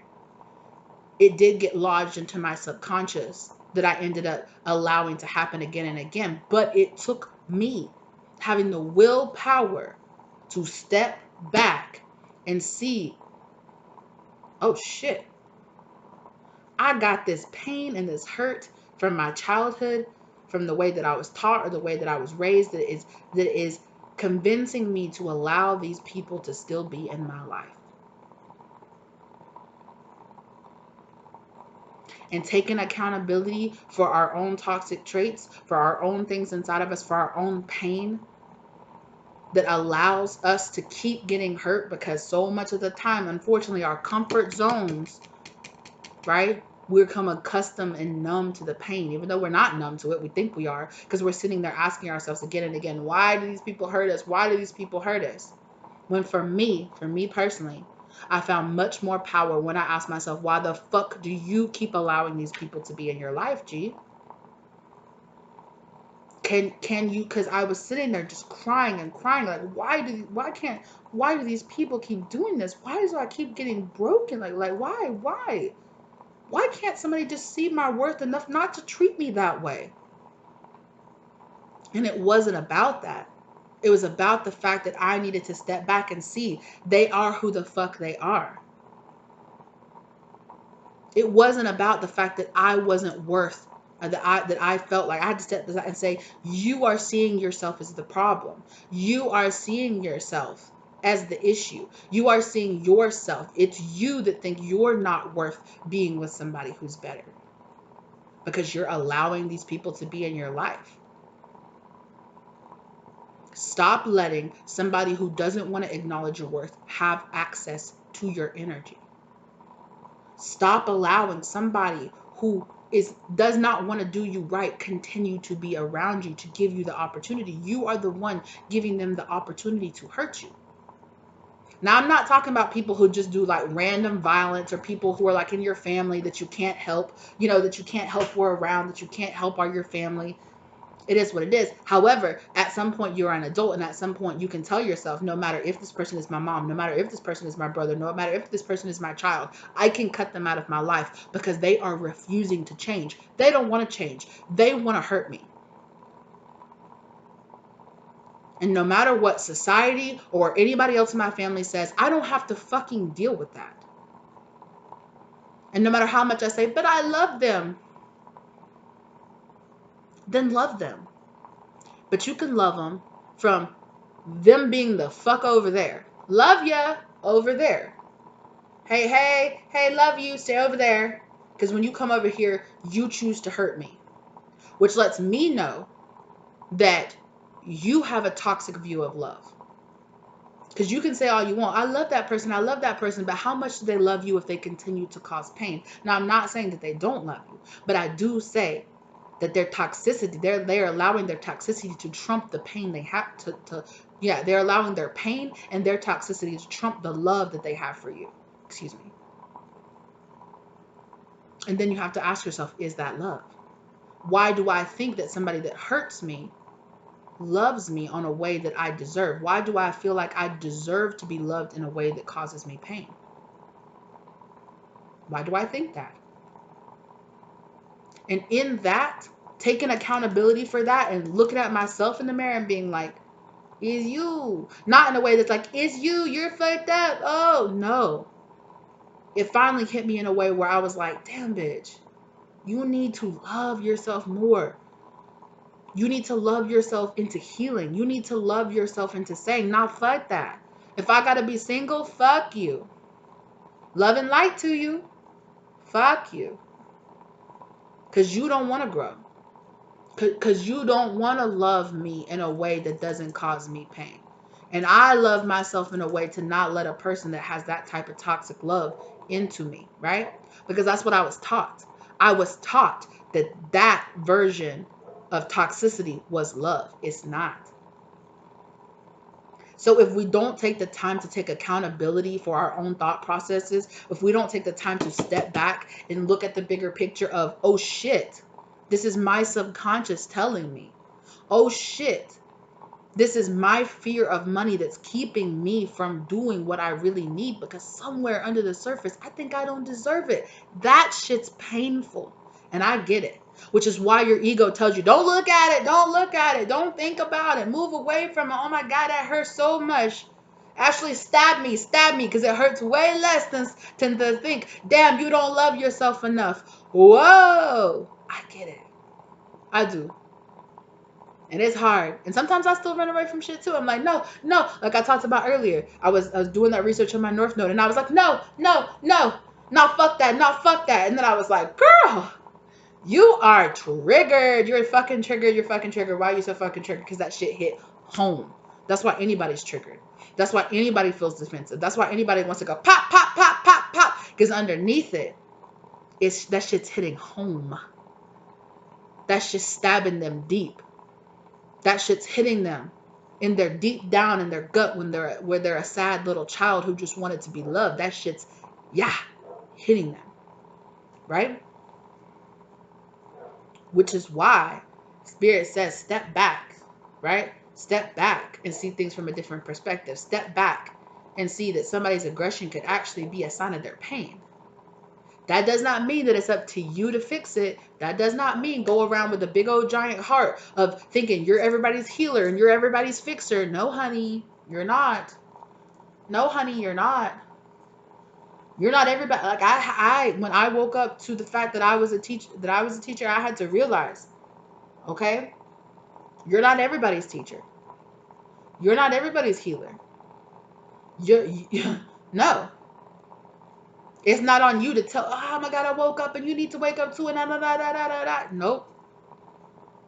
Because no matter how much you say, don't you want to see, don't you want to be healed? There's some people out there, they're not ready. Or maybe it's not you, and that has to be okay. That's not a failure on you. Those people out there, all those dudes or all those women or all those other people or your parents treating you like shit, it wasn't because you're not worth it. It was because they were unwilling to deal with the shit that they were taught. So they passed it on to you. Excuse me. And does that suck? Yes. Was it fair? No. Do you have the right to feel anger? Yes. Should you act on that anger? No. Should you release that anger? Yes. Should you be able to step back and look at the bigger picture and say, those other people are hurting me because they're hurting on the inside too, just like you. Those people are hurting other people because they got hurt too. Is that a justification for them to continue to hurt people? No. Just like it's not a justification for you to continue to let other people be in your life and hurt you. No, it's not. No, it's not.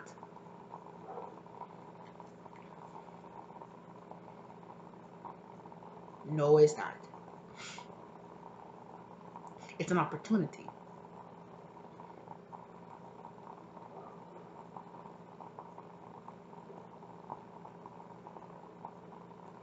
Yeah. A lot of you been feeling mad. This end of a cycle that's ending, like I said, all those towers, all that chaos, all those burdens, right? I said that, right? Those towers are coming into your life so that you realize that this tower, you're not falling out of the tower, bitch. You were underneath it. That whole tower was built on top of you when you were holding that bitch up like you was Atlas, holding up the whole world.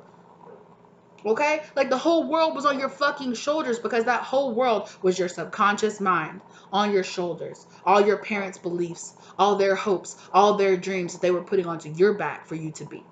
All the life choices they wish that they made that they're telling you you need to make. This is what was right for me, so should be what's right for you too. They don't know anything more than that. Is it still their responsibility to wake up and to realize they're doing the same thing and that they're just passing on that generational burden? Yes. Is everybody going to do that? Fucking no. But you're here But you're here opening up your mind, expanding your mind. You're doing your part, baby, and that's all you can do. You can't make them realize the things that you realize. Maybe it's not their lifetime to do it. And I know that might hurt, for sure. Okay, power off. It might hurt. And sometimes that means you're going to have to learn how to just stand in your belief no matter how much those people want you to bend. And sometimes you're going to have to break, as in break the connection with those people, because they're not going to allow you to stand in that truth, because they're going to continuously attack you, because you standing in their truth intimidates them, because they're not standing in their truth and their real truth, which is why people attack you, which is why people are jealous of you, right? It's why people are intimidated by you. It's why people feel the need to talk out the side of their neck or say something smart as fuck to you, so that you can come out of your truth, so that they can go, oh look, you're not as good as you think you are, right? It's a test. Your commitment to letting all this shit go is being tested. That's what these towers do too. They test you. They show you. They test you. And in a test, it's showing you. It's enlightening. Hey, this shit was a burden. This tower was fake. It was false. It was hollow. And it was filled up with all the guilt and rage and anger and disappointment. Although it was hollow, it was filled with some of the most heaviest substances in the world, okay? It was heavy as fuck. But that cycle's in it, baby. It's in there. You're leaving that shit behind. Because you're moving on. Right? Conclusions are within reach. So what do you need to release? Your fears, baby. Your fears and your ego. Because that's what your ego is your fears. Your pride, that's your fears. Right? It's time for you to heal. Okay? It's this healing time. It's gonna take time. That shit, okay? I don't know if you guys, have you ever experienced opening up a chakra that's been blocked for years? That shit's ragged. Oh, it hurts. Right? I remember when I first started doing this, right? And I started opening up, and my spirit guides, they were leading me to heal myself and do this stuff, and opening up my throat chakra. Oh, woo! Oh my God, that shit hurt so bad. It hurt. Because I was like, damn, years and years and years and years, almost my whole entire life, like, yo, no joke, like a good ass 30 years of me just staying quiet, staying silent, just shut up, keep it to yourself, was just there, right there. And not even that, but into my past life too. Because in my past life, I was doing the same shit.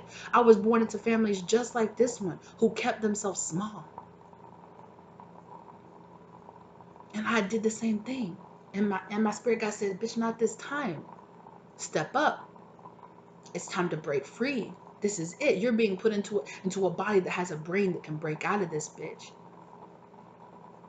Because my spirit body and my genealogy of this life came together and was like, pop, pop.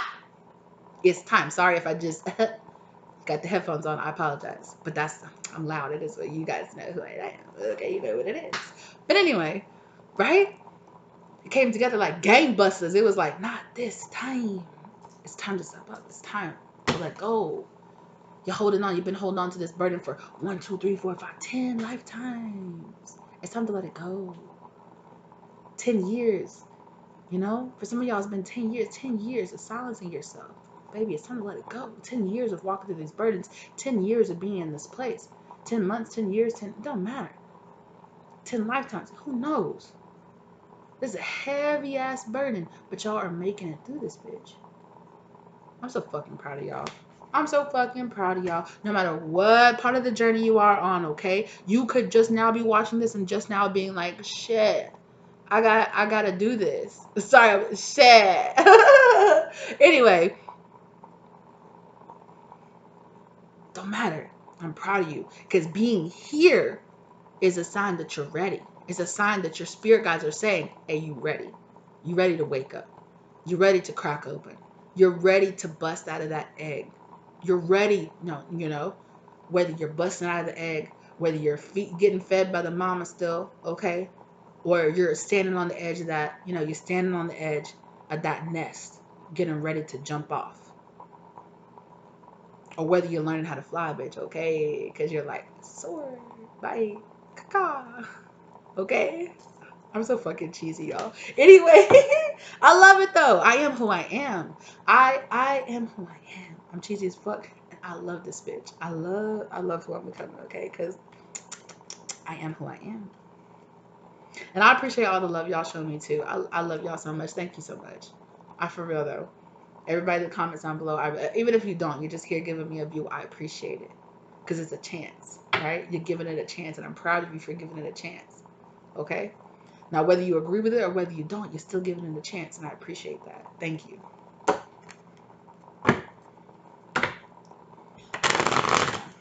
Some of y'all was dealing with some real nasty ass energy in the past, though. I'm not even gonna lie. Like, to joke, not joking. Okay, these people made you feel like shit.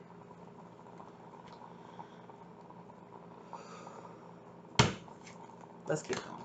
Let's keep going. This is gonna be a long one. This is gonna be a long one. Y'all watch how much of this y'all got it to watch. Okay. I still see down there in the comments where y'all like, I watched the whole damn thing, and that's what's up. But if you're like, I can't watch it, that's, you know, I get that too. It's so long. It's long. I'm asking y'all to spend a lot of time with me. It's okay. We're gonna chill. No matter how much time you give me, I appreciate it. Okay. Take time to breathe out. Let's talk about it. Let's talk about it. Okay. The sun showed itself, but it was in reverse. Okay. Not as happy as you could be. Yeah. Oh wow. Just see all this that just flipped over. It's being capped off here. Okay, all this energy in between here is being capped off here by the spirit, by these spiritual beings, right? The Hierophant, which represent God. Yeah, you know, organized religion as well. You know, for me for me for a lot of time, for me for a lot of times, for me a lot of time, but sometimes the Hierophant, you know, can definitely represent organized religion for me, while the High Priestess on the other side represents being more open in spirituality. For some of y'all, it's about coming into a medium in between that. For some of y'all, it's about, you know, coming from one side to the other, you know. However you're finding your faith, I'm happy for you, right?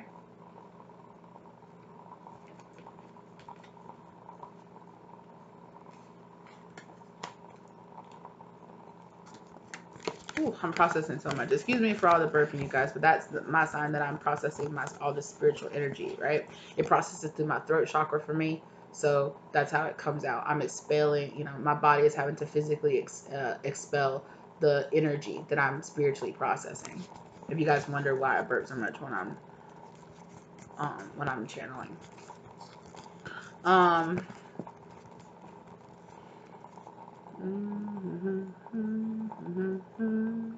The Chariot, the Page of Cups in reverse, the Moon in reverse, Secret, staying hidden. So moving away or moving towards. Okay.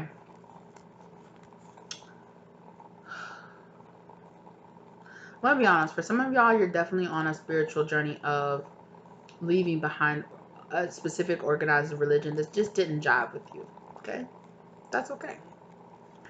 Not to demonize or to, you know, to be, you know, I'm not the type of spiritual person that's like down with all organized religion, because in general, okay, it's not about the religion, okay? It's about people's interpretation of it, right? Most of the time, the problem that we have with a lot of organized religion is people. It's not the religion itself, you know?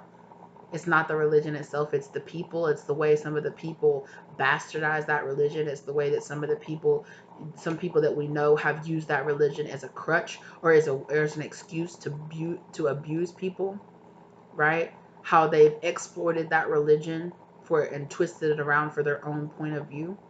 Okay, so I am one of those people, and it took me a while to get there, y'all. Okay, because I had to process a bunch of stuff, not only from this life, but from past lives and stuff like that, from organized religion, problems that I had with it. But I came, and this doesn't have to be your reality, but I'm definitely not one of those spiritualist people who are like down with all organized religion. Religion is the root of all evil or anything like that. It's not. For me personally, it's not. It's certain people within the religion. Because how can I say that when I know that there are certain people that abuse spirituality as well? We talk on here about people who are spiritual, but they're dark magicians, but they use like spell work to control, and they cast black magic on people. Well, those are the same people that are the same type of people that are in religion that make us hate religions, right? And those people who do those bad things are the same reason why people have bad views of people who are spiritual, right? That's why some people that study religions think that people that say they're spiritual are like devil worshippers, right? Because they've been exposed to all the negative side of it. They only want to see the negative side of it. But that again is within that person, not within that particular religion. Because most religions, if you study them at their base, they've just been changed so much because they've been around for so long. They've been here on the third dimension for such a long time that our physical bodies and our egos have infested those religions, right? Have turned them, and they've been used so much by people, right, to support their own agendas. Which is why so many people are so turned off by religion, because it's been so used by people who are using it for their own agendas. But I'm not the type of person that's like down with the church or anything like that. Not at all. However you find God is beautiful. I know some people who are strictly a certain religion who are some of the most beautiful people I've ever met. Unfortunately, some of their religions do ask them to be more closed-minded than I wish they would be. But I know plenty of people who are in certain religions who are very open-minded, who very much so openly love me, even though they know that I don't celebrate the same path to God that they have found, but they still celebrate me. I see y'all down in the comment section. You're here open to tarot, open to me, even though I've openly claimed that I'm not specifically Christian. I definitely believe in God, but a lot of you down there in the comment section are still here being open to the messages, and I appreciate y'all. Thank y'all, right? But I'm not going to sit there and bastardize that, because I have people that strictly go to church every Sunday, but yet they're on here talking to me, being open to the things I have to say.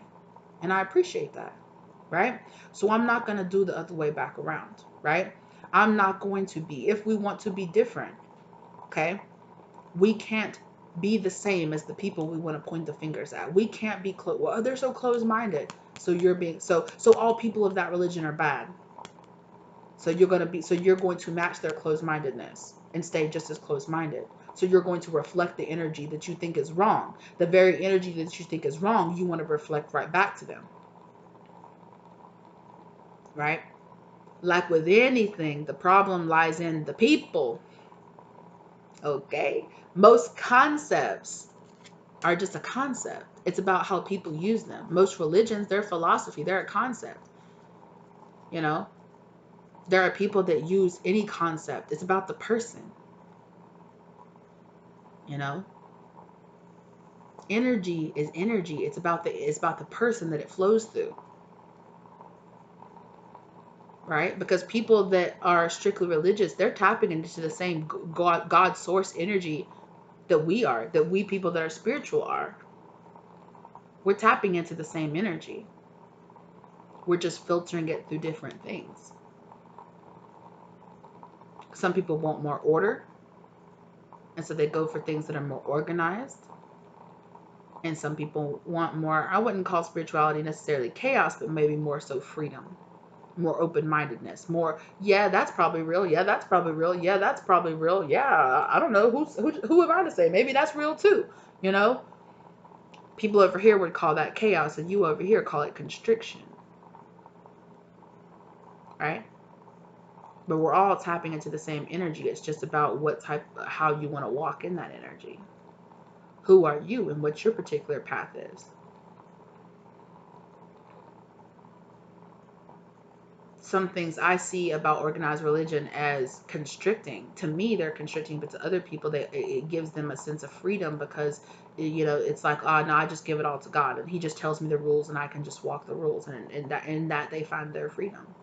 Okay. Okay.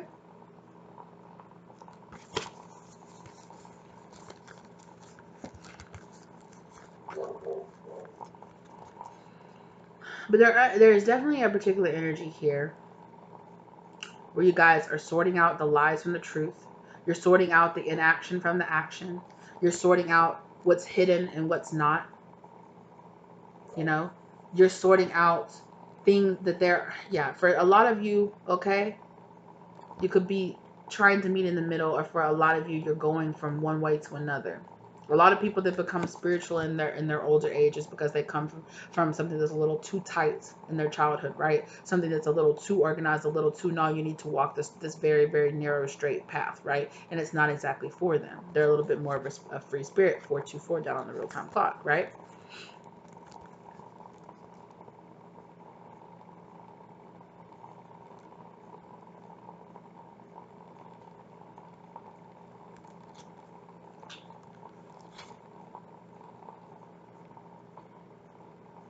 Right?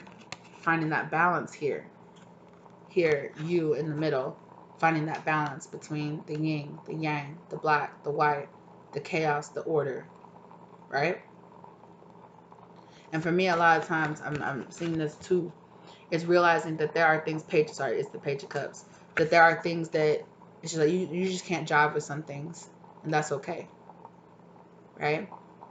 Now, whether or not those are beliefs put onto you based on religion or based on a particular philosophy, no matter what that philosophy is, you're like, I just can't jive with this. And you're learning how to stay unapologetically, right? Because the Page of Cups can be somebody that, they could be somebody that admires something, or that has like that somebody that could be offering an apology or offering some kind of offer of admiration, right? But with it in reverse, you're like, I just don't jive with this. I can't get down with that. And I'm not going to feel sorry about the fact that I can't. That just is me. That's just me. Or at least that's the energy that I'm getting off the Page of Cups this time, right? There's too much secrets here. There's too much lies here. This is not who I am on the inside. You're teaching me too much to stay in inaction, to not live in my truth, and you're teaching me to hide how I truly feel. You're teaching me how to hide my emotions, how to collapse those things down upon myself instead of expanding upon them, right?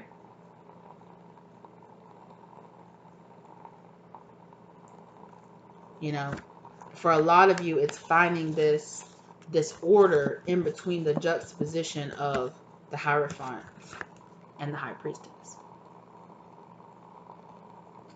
There's a lot of power here in that. Finding the position, you know, finding that middle way here with the Chariot, right? Standing in your unapologetic truth.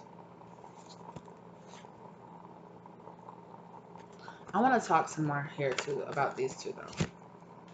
Talk with me some more, Spirit, about this Moon in reverse energy here. Ooh, abandonment. 5 of Pentacles. Spirit barely let me get that out of my mouth. Abandonment.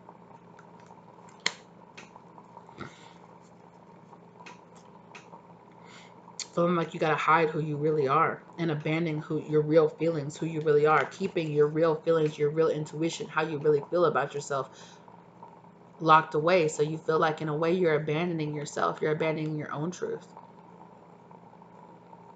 right? How you are self-sabotaging yourself out of finding who you truly are, out of being who you truly are, right? With that Sun in reverse, out of being truly happy. You're happy. I'm I, but I'm not awesome. But I'm not great.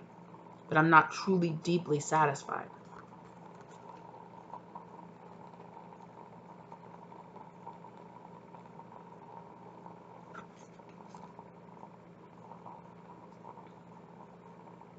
Yeah. This Ace of Swords, please, Spirit. I'm really feeling deeper, like inaction. Yeah, or this Page of Pentacles in reverse, investing in the wrong things. Spending too many years or too much time working so hard and so diligently to get no return. Yeah. Realizing that it's time to stop waiting around, right? Excuse me. That this right here, right? The Three of Swords, Three of Wands. somebody that's standing there waiting for their ships to come in, waiting for something that was promised to come into them. No more. Because you either realize that the promise wasn't real, or that the ships weren't real, or that you waiting was stopping either one of those from actually happening. The inaction that you were living in, the mask that you were wearing was actually what was stopping what you really wanted to go in. What your subconscious was doing was actually stopping you from reaching the very goal that you're striving so hard to reach. That everything you were doing was actually taking you further from what you were actually trying to go, from the place that you were actually trying to reach, that you were competing against yourself, or you were being too competitive and competing against everybody else around you, because that's the way that you were taught. That's the way that you were raised. That's the way that you were taught to handle a situation. Right? God wants to bring that pure love, self-love, that pure form of love that you get from being, that when you love yourself, you're loving God. And not in an egotistical way, like, bitch, I love myself. But yes, when you are that, yes, I love myself. Right earlier, like I was saying, I'm cheesy as fuck, but I love myself, y'all. I'm learning how to love myself. By loving God, I am learning how to truly love myself. And to learn all the things about my life and the things about the way my brain works that I thought were weaknesses, or that I was told was a weakness, or the ways that I was told was a defect. I'm finding out that I was built this way for a reason. And whether or not that reason was to heal that something that I taught, like at the base, the way I was built, wasn't nothing wrong with the way I was built. Right? Wasn't nothing wrong with the person that I truly was. It was all the shit that I put over myself that layered up my subconscious that made me feel like all those things were wrong, because they just didn't jive with other people or the world or what I was taught. But as I'm waking up, I'm realizing that at the base of who I really was, that shit, when it really resonates with me, no matter if it resonates with anybody else, when it resonates with me, that's when I find that truth. That's when I feel the most connected to God. That's when I feel the most connected to my divine truth and my path and finding that way, right? And it's when I cling to all these other things that I realize that I'm holding up on all these burdens, building my own towers. Because that's what the tower moment is, right? It's about understanding that, boom, an act of God comes in to tell you, let this tower go, because it's your subconscious telling you. It's everybody else's beliefs. It's everybody else's burdens. It's everybody else's things. It's all the things I wish I had done, and so you should do it. I wish I wasn't that way. I was taught that way. I was made fun of for being that way. So I wasn't trying to make you feel bad about telling you shouldn't do that. I was just made fun of being that way for my whole entire life. So I just wanted to stop you from burdening you. So I burdened you with the great burden of feeling like there was something deeply wrong with you just being who you were. Because I wanted to save you from the burden of everybody else thinking that you were weird. Nah. I don't give a fuck if anybody thinks I'm weird. I'm weird as fuck. I don't care. I talk to spirits. I'm fucking weird. I don't care. And isn't it funny that in being who I really am, when I take off all of those fears that everybody else put onto me, that's when I have gotten the most love in my life. Because I'm walking unauthentic. I'm walking in my authenticity. Before, I was walking in that unauthentic energy, and people could feel that, and they rejected me because of it. I walked my whole life staying small because I was so scared that somebody would reject me. When I realized people were rejecting me because they could feel the unauthentic, they could feel that I wasn't authentically being me. And does my real self still reject some people? Yeah. But if you don't like me, okay, don't like me. You don't like that I do tarot? Okay, don't like it. I'm not going to change my truth. I'm not going to not walk in my truth because my truth intimidates you. Not my fucking business. That's your business or their business. If you being truly who you is fucks with somebody else, I'm so fucking sorry. It is not my intention to fuck with you. As long as you're walking who you truly are, it's not you being a miserable bastard who's hurting everybody else around you. Who I truly am is somebody who fucks 20 different people a day and keeps everybody chasing after me. Nah, it ain't that. That's not what I'm talking about. You know? But if you know that you just walk in your authentic truth, right? And you're not doing it to play mind games. And you're not doing it to manipulate anybody around you. You're just doing it because, bitch, this is me. A homie, this is me. This is who I am. If you don't like it, my bad. It's not my bad. It's your bad. That's your problem, not mine. I'm being who I truly am. And not everybody's going to jive with who you truly are. That's when those towers come. That's when you feel that burden of society telling you you can't authentically be who you are. What makes you feel like you can do that? What makes you feel like people will love you for being who you are? Because they actually will. Because you will be amazed by how many people actually like the authentic version of you. Okay? And you were taught your whole life that the authentic version of you was was what was wrong. Nah. You were taught that by people who have been taught that the authentic version of them was wrong. So they rejected it. So many people reject who they really are on the inside to fall into everybody else's standard, to fit into everybody else's peg. Why? If you're a circle, why you want somebody to tell you, well, you better grow little knobs to become a square because everybody else is a square. No, I'm a circle. And when you stop trying to do that, you realize, damn, nah, look, actually, what you don't understand is there's a peg over here that fits me just perfect, just right. I just shoop right on in there. It's not my fault that you were taught that you needed to stop being a circle and that you needed to be a square. Nah, I need to be a circle because that's who I am.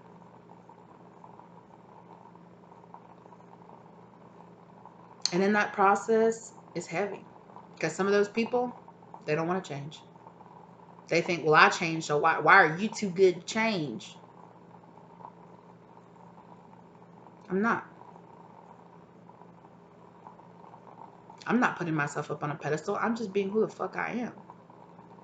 That's going to intimidate some people. That's going to cause burdens for other people. They want to put those burdens on you because they don't want to carry them themselves.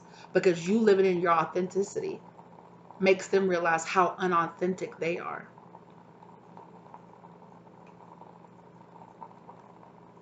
And it doesn't mean that you're better than them. It just means that you just want to be you. And that's okay too. Right? I just want to be me. And that's okay too. You don't want to be you? That's your business. That's your problem. You don't like who I really am? That's your business. That's your problem.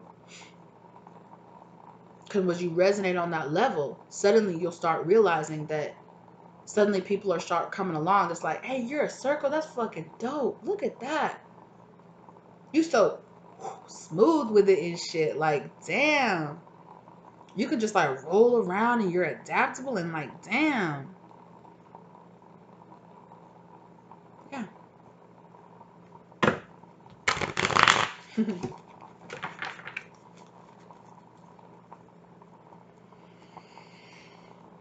A lot of you need to realize that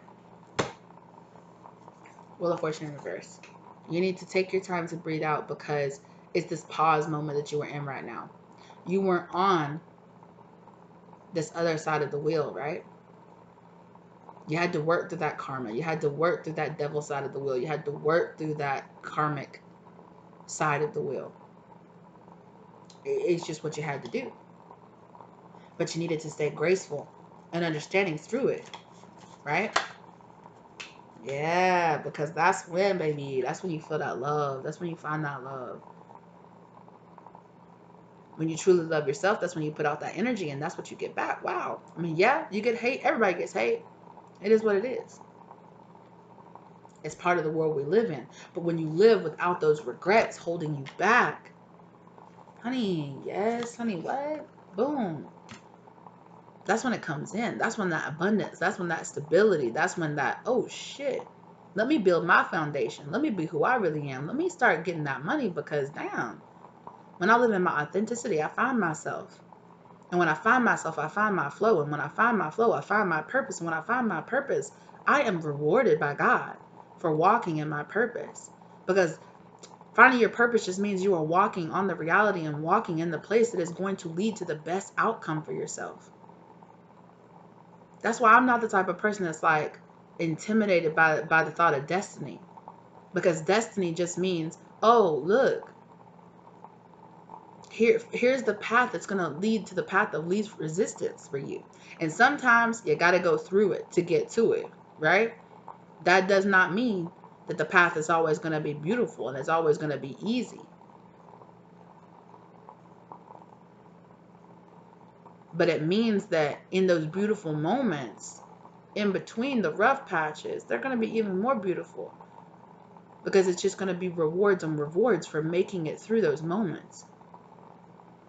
And it's not going to be you just continuously in the rough patch being like, I wish I was, you know, everybody wants to be in the smooth patches. Everybody got to go through the rough patches, but everybody wants to get to the smooth patches. But most people don't realize that to get to the smooth patch, you just got to go through it. And it's about the attitude that you go through it in. It's about the decisions that you make when you're in those rough patches.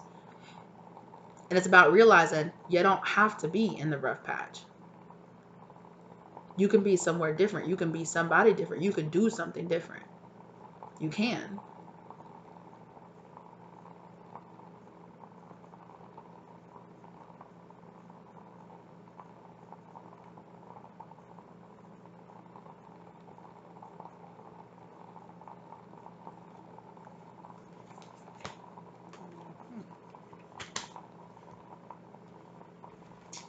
Alright, let's keep going. Yeah, right? I knew that hangman energy was going to come out.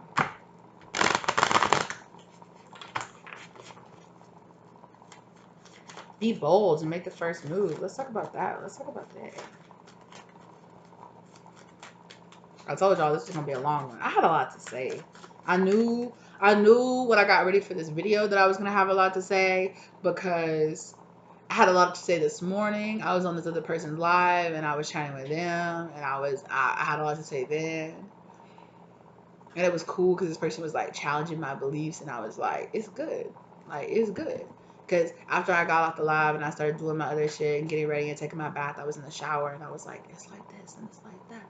You know, and I'm like, yeah, I knew I'd have a lot to say because y'all, before I even turn on this camera, I'm sitting there planning, you know, not planning out necessarily what I'm going to say, but like getting into the energy. And I literally stood there and was sitting there getting ready and like I was fucking around. I was in my shower for like almost 30 minutes just sitting there talking and like thinking out things and like doing things and I was barely like washing and taking. I was like, damn, hold up, let me get on this. I gotta get out of here. I gotta pay these bills. Like, stop it. Like, but I knew I would have so much to say, and that's what I'm telling y'all. Like, y'all think I have long videos? Y'all should see the uninterrupted part of my video. Y'all should see how y'all don't see the hour-long lead up of the conversation me and my spirit guides have, and then I get on here for an hour or 2 hours, and then I get off, and then I have another hour-long conversation with my spirit guides. We're sitting there talking for 5 or 6 hours straight.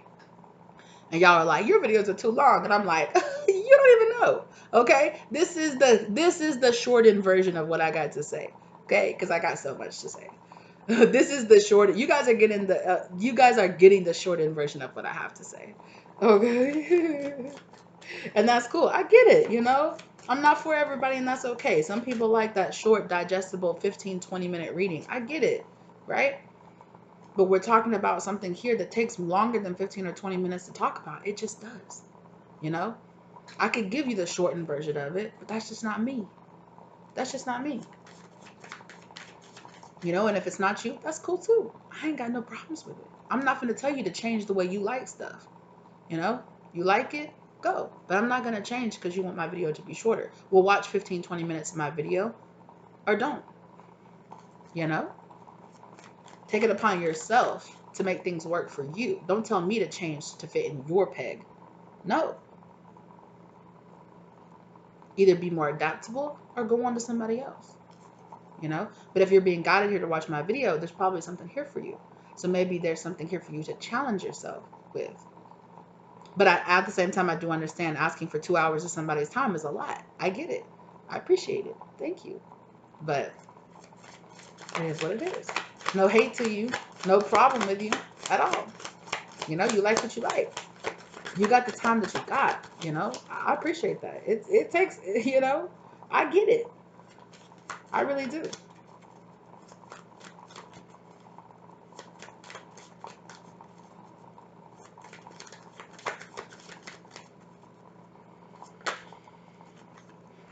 Okay, yeah, Spirit's like, okay, get out. Okay. Well, let's get into this energy then, Spirit, okay? Be bold and make the first move.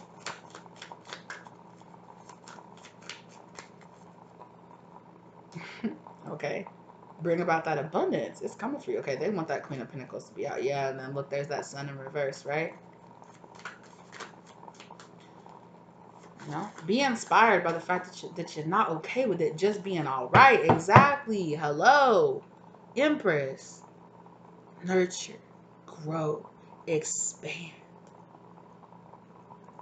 I don't know why I just got reminded of the intro. Y'all remember when the old Star Trek used to come on? Yo, I used to eat that shit up when I was a kid. I used to love Star Trek when I was a kid. Space, the final frontier.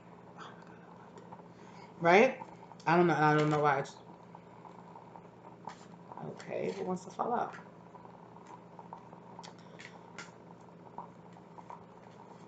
Yeah, y'all got some energy that don't want shit to end in the past. Y'all got some past energy that's like, keep talking about me in the past. No. Yeah. Some lion ass manipulative energy. Now, whether this is coming from exterior, interior, right? Is this your ego talking to you? Or is this somebody else's ego talking to you? Probably a bit of both. Probably somebody else's ego trying to channel your ego, okay? Because when you're the Empress, that happens, right? Somebody's going to take your shit, want to take your fire, right? Want to hide it, want to keep it hidden.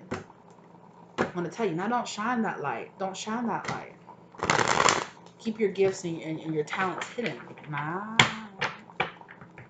And like I said, for some of y'all, that is your own ego telling you, stay small. Because then it's like, but then what if somebody sees us fall flat on our face and make a fool of ourselves? Oh, well. Then somebody sees you fall flat on your face. Oh, well. Then you learn to get the fuck back up. And maybe, yeah, maybe some people laugh at you. But maybe somebody that sees you goes, damn, she did fall.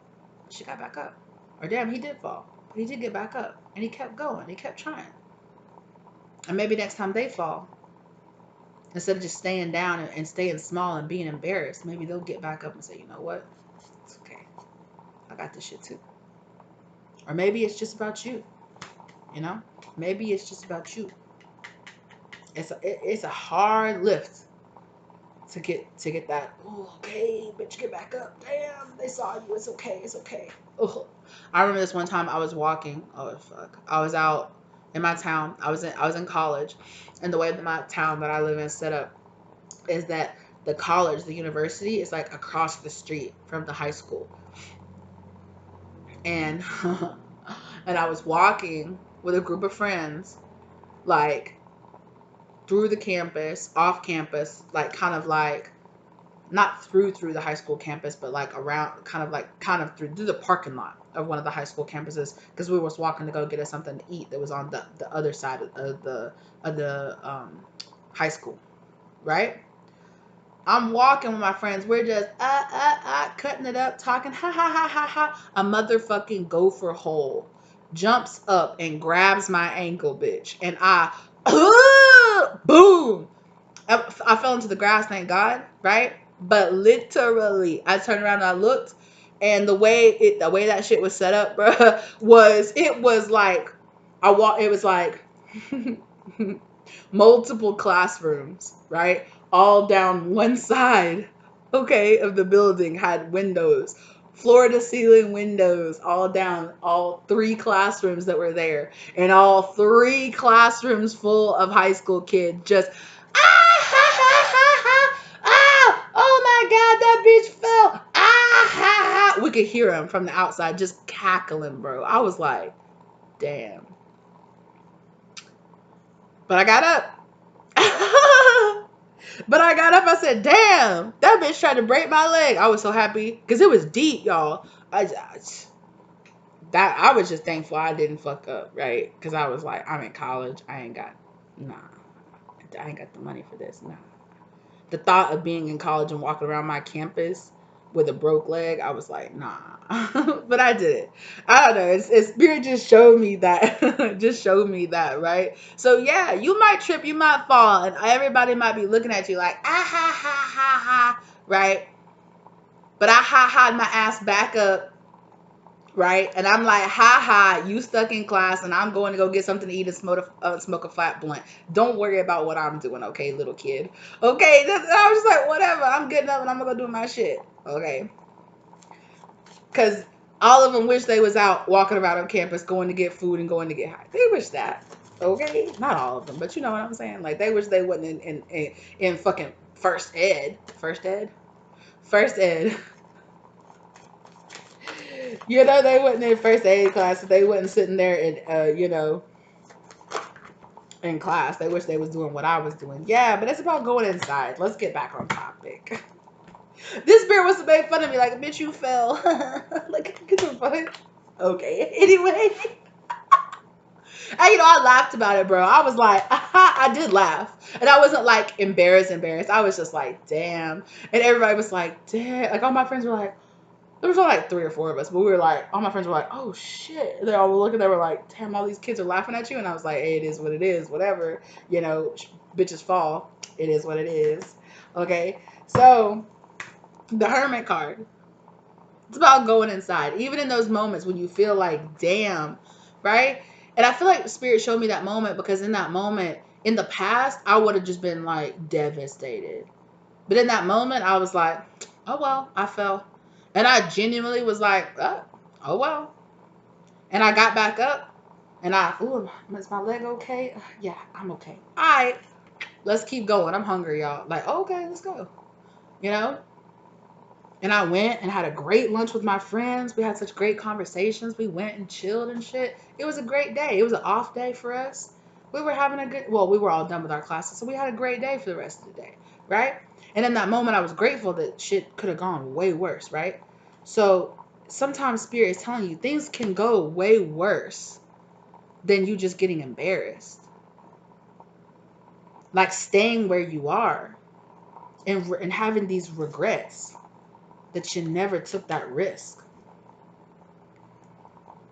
So do what you need to do. Have these moments where you're going inside and having this introspection so that you can find that light, so that you can find that in yourself. And for a lot of you, so you can glow the fuck up and do what the hell you need to do.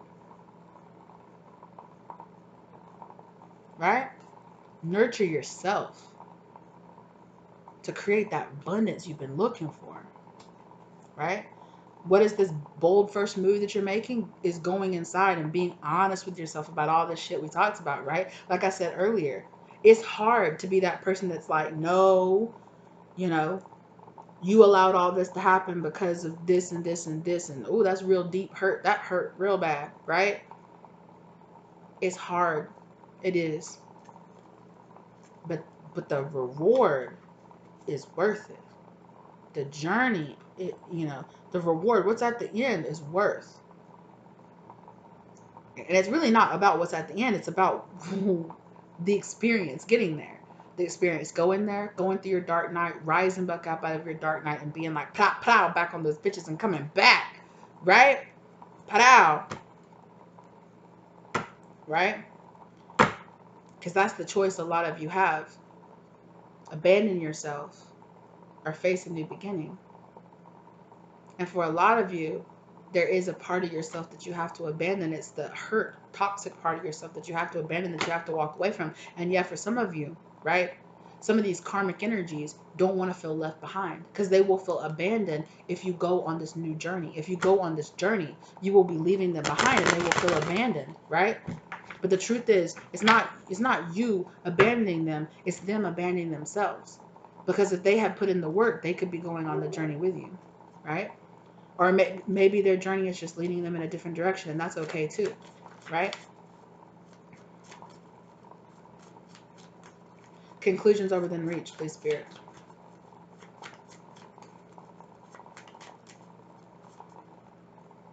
Okay. Nine of Cups. that wish fulfillment coming in. The Lovers in reverse. Interesting. Tell me more about this Lovers in reverse. Third party situations. Okay. Spirit's just kind of letting you know. For some of y'all, right? For some of y'all, somebody made a decision. Somebody made a decision, okay, because of outside influences. Whatever karmic energy that you had to be, either you or this person, okay, all right, made because of these outside decisions, right? These choices to turn away from that love, to turn away from the truth, to turn away from, you know, your God-given truth. Is, you know, conclusions are within end of this. The play of the outside parties controlling what decisions you make in this world are coming to an end.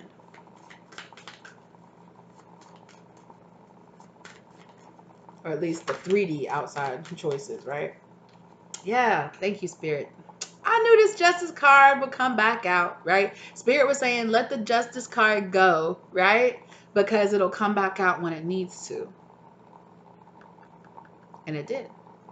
All this injustice that happened to you, ways that you're self-sabotaging yourself, are coming to an end. All this injustice, all this third-party situations, all this not choosing yourself, other people not choosing you, all the confusion is ending.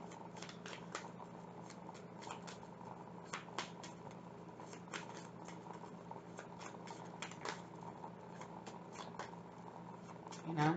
And Spirit just wanted to enlighten you about what you need to release in order to get there. Codependency. What do you need to release? Your codependency on other people. Your codependency on staying small, on matching everybody else's energy that wants to be a square. If they want to be a square, let them be a square. Right? You don't have to be something different than you are. Right? But you're denying yourself. You're denying who you really are. You're denying standing up and standing in your power and being who you really are and being fiercely independent. That's what you need to release. Right? And it's your fear of what it will mean to be this person. Because for many of you, you fear standing out because you were taught that you being different was something bad. For most of your life, that you were taught being unique, being different, standing out is something bad. Even though it's so weird what our society does, right? It's like they're like conform, conform, conform, conform. And then those few people will stand out and they'll be like, no, conform, conform, conform. But then when they continue to go and they grow, then all of a sudden we put them up on a pedestal. Oh, they're so unique. Oh, they're so different. They're not like anybody else. They're so talented. They're so special. So weird, right? But that's why. Because underneath all of it, we're all trying to make each other conform until we see those people who stand out, who live that dream we wish in our subconscious, in the very back of our mind, we could be living, which is why we idolize some of those people. Because that's why we put them up on a pedestal, because we view them as so different, or they were able to accomplish that thing that most people cannot. They broke out of the conformity and allowed themselves to be something different. They did not let their fears hold them back. Unfortunately, not all of them let their ego go, but that is what it is, right? It's a danger. It's a pitfall in doing this, right? There is a danger. I've seen it. I'm not gonna lie. I have seen it, right? I've seen people in the not maybe not in my comment section as much sometimes, but in other people's comment section, other tarot readers and other people are talking about spiritual stuff. That's right. I'm the divine feminine. Everybody else is bullshit. Yeah, yeah, yeah, yeah. Okay, that's still your ego. Don't let somebody tell you, oh, you're a divine feminine, just boost up your ego so much. There's plenty of people out there that ain't fucking divine feminines that want to claim it, because you always want to claim it. You always want to be that. It's what everybody wants to be. Just like on this journey, everybody wants to romanticize twin flames and say, that's right, I'm the divine feminine. That shit's hard. Most people just want the end product. They don't want to have to go through all this shit. They just want to claim being divine feminine without going through all this shit. It ain't easy getting here. It's not.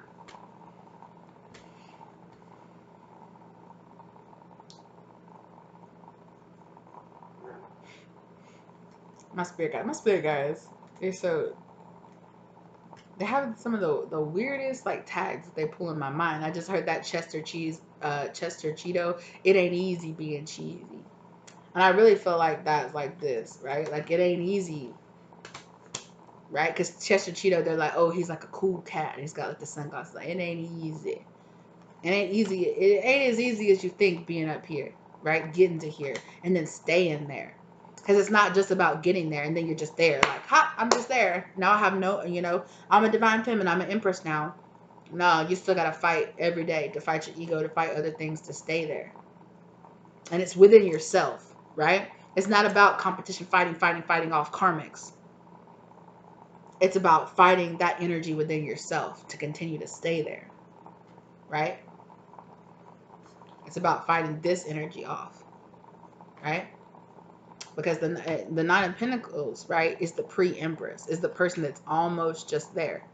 And what do you need to release? Stopping yourself from just being there. Stop these fears that are holding you back from being there, right?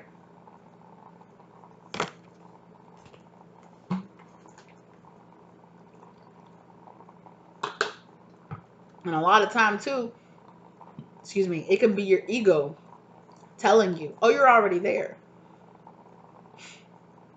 And all I got to do is claim that I'm there. And I'm there. No.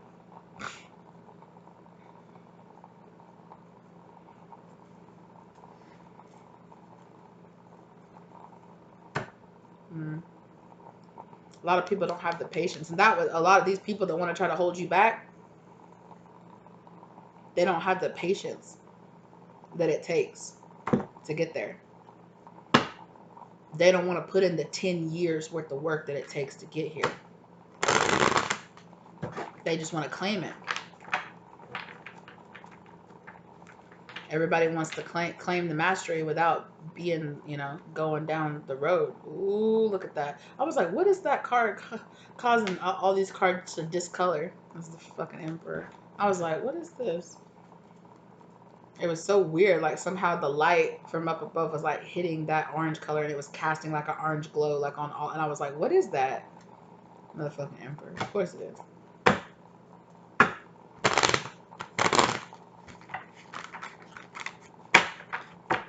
It's doing it again. I can see it. It's like, hello. Ten of Pentacles. Yeah. Okay. Is there anything else you want to talk about before we wrap this hoe up? Not in here. Okay. Let's pull a few cards. 414. The universe is reminding you that you and your thoughts create your reality. Stay balanced and positive. Hello.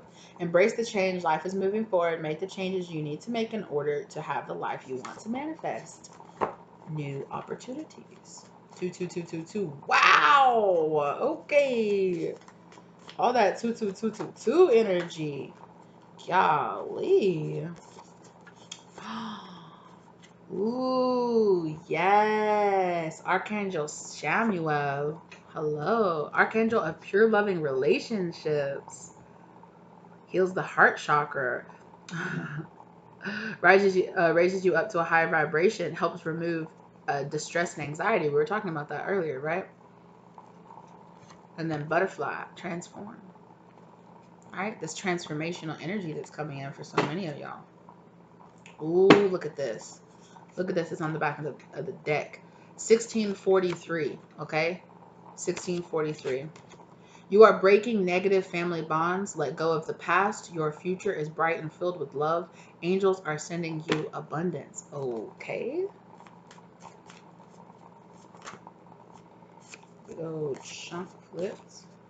Yeah, earth magic grounding. So a lot of grounding energy coming in for you. Okay. And crow. Message of protection. Yeah. messages and protection coming in. There's ancestors. Ancestors are coming in here with this grounding energy for you, okay? Yeah, there's that 333. Oh, okay. Pink rose sweetness. Yeah, absolutely. Swan, grace during transformation. Staying graceful during all this shit that you're doing, right? And staying sweet, too. Keeping that sweetness, concentrating on the sweetness of life. Not in a way that you don't acknowledge the shadow, okay? 444 on the back of the deck right here. Release fear. It is an illusion. Your life's work and life divine purpose is protected. What do you need to release? Fear. Because it is a motherfucking illusion. Okay. Take action. It's time to put in the work. Real change takes time and dedication. Get started now. 515. I want it to show itself. Okay.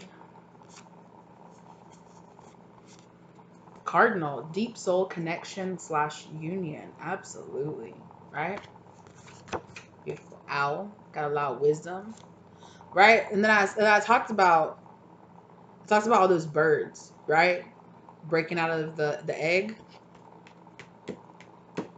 All these birds, cardinals, owls, crows, swans.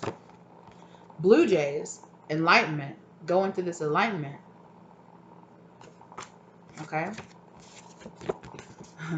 Rabbit, absolutely. Going through all this fertility. Breaking out, right? Going through this enlightenment. All of this, everything that you've been going, keeping the grace and the grounding, being protected, listening to those messages, right? Facing the wisdom that comes with your enlightenment, with deep soul connections with yourself, with God, right? And giving in finally to this fertility, right? This rabbit's like my Empress energy in this deck. 3482. Law of attraction, significant increase to your prosperity and abundance, new possessions or additions. Pay close attention to your dreams. Hello, they're giving you hints of what is to come. Absolutely, everything we've been talking about. 414. 515, 414. The universe is reminding you that you and your thoughts create your reality. Stay balanced and positive. Absolutely.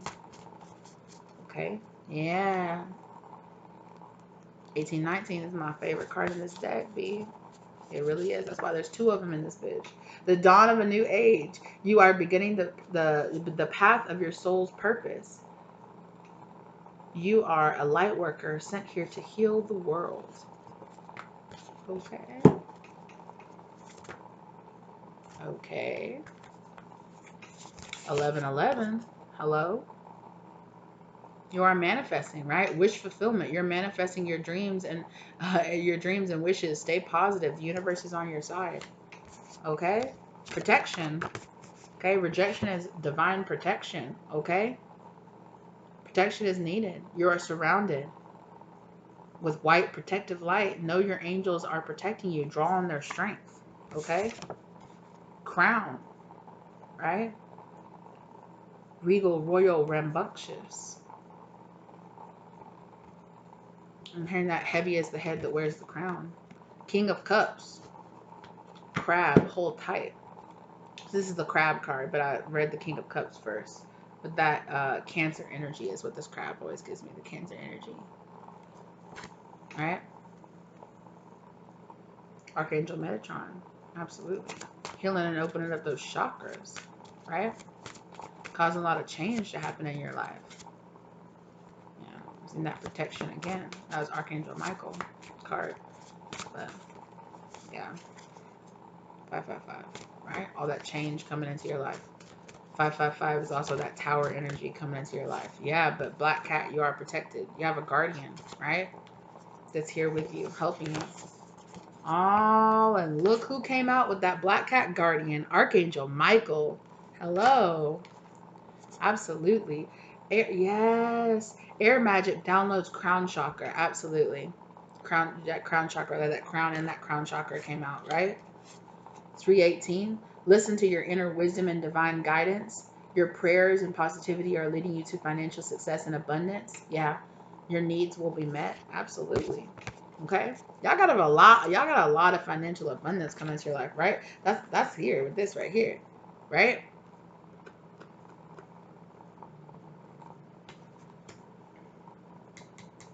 Right? Be bold and make the first move. Make those risks. Take those risks to get that reward, right? Fly on the wall watching.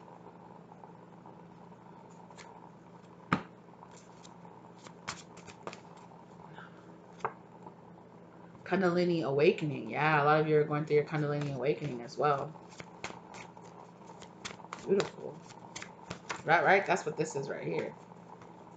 You go through that dark night, you get that. A lot of you will be meeting people. You got to meet the people. You're going to meet people, okay, in this world that are going to, yes, thank you, Spirit, that are going to unbind you, okay, with all that 222 energy. And all of that cardinal energy as well. Morning doves, look at that. Loved ones are watching over you from the other side. Okay? You got ancestors, you got guardians, you got people watching over you from the other side, helping you to come through this, right? Your spirit guides helping you through this.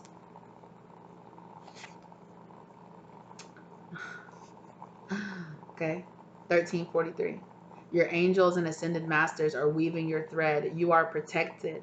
They are sending you abundance. Be open to your blessings. Hello. Right? But that's taking that risk. That's listening to those intuitive thoughts. That's letting yourself go down that path, right? Hello. Compass. A shift in direction, a change in location. Right?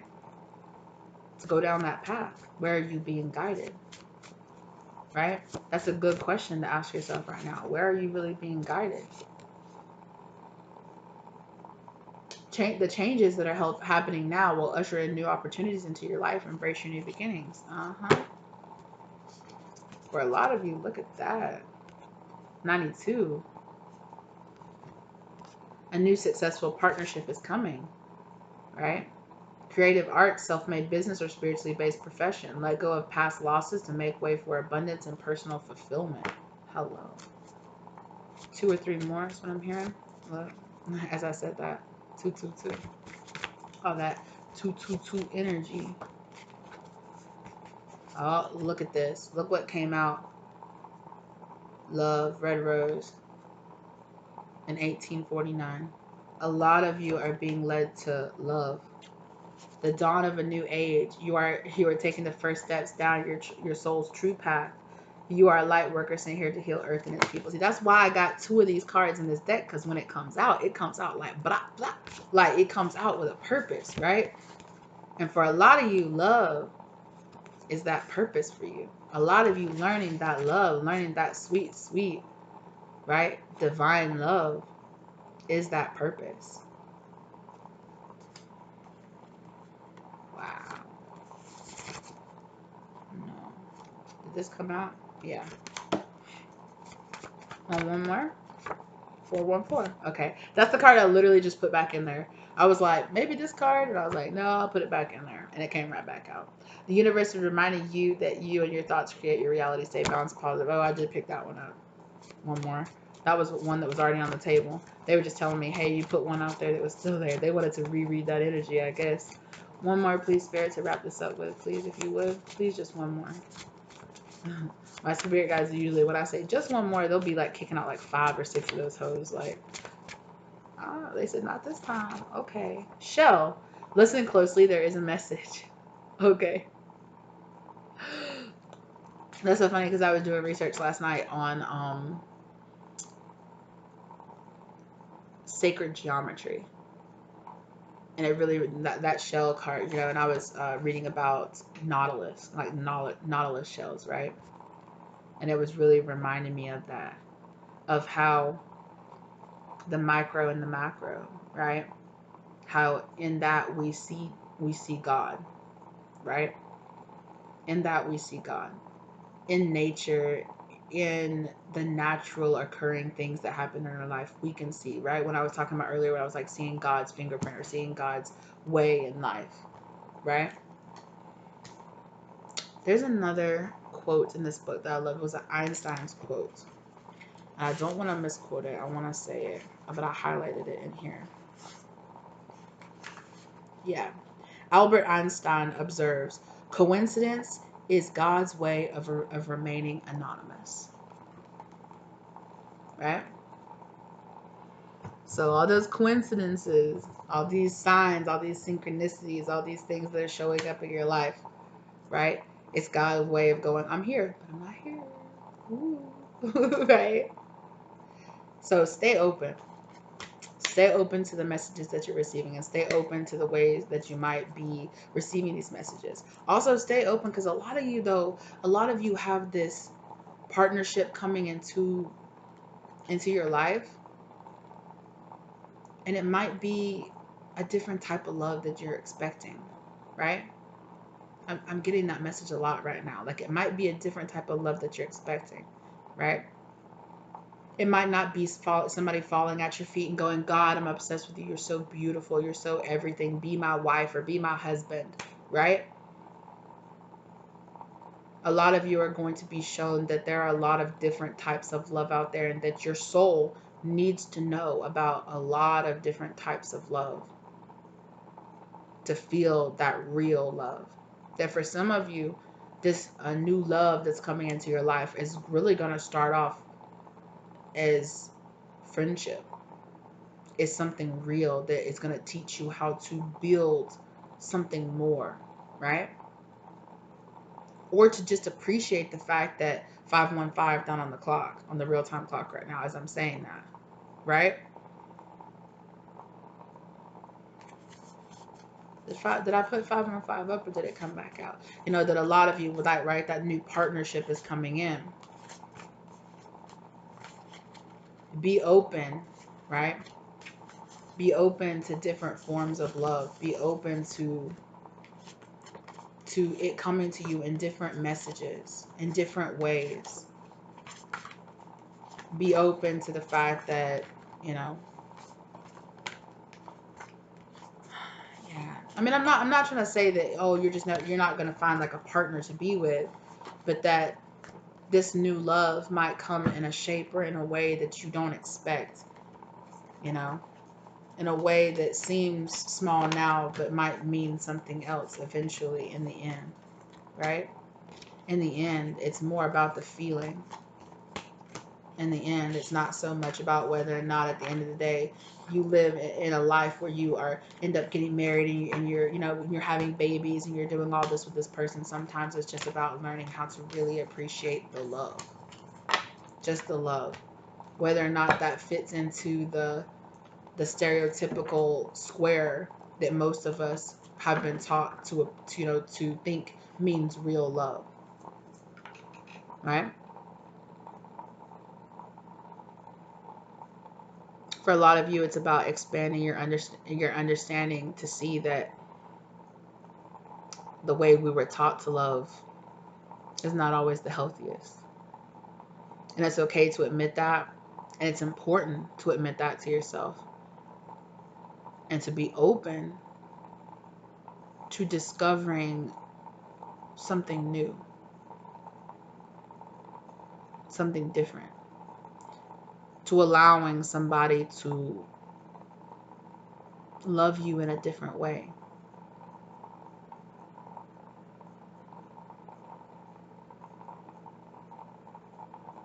For many of you, your life partners that you end up being with are not going to love you in the way that maybe perhaps the stereotypical way that you were taught to love.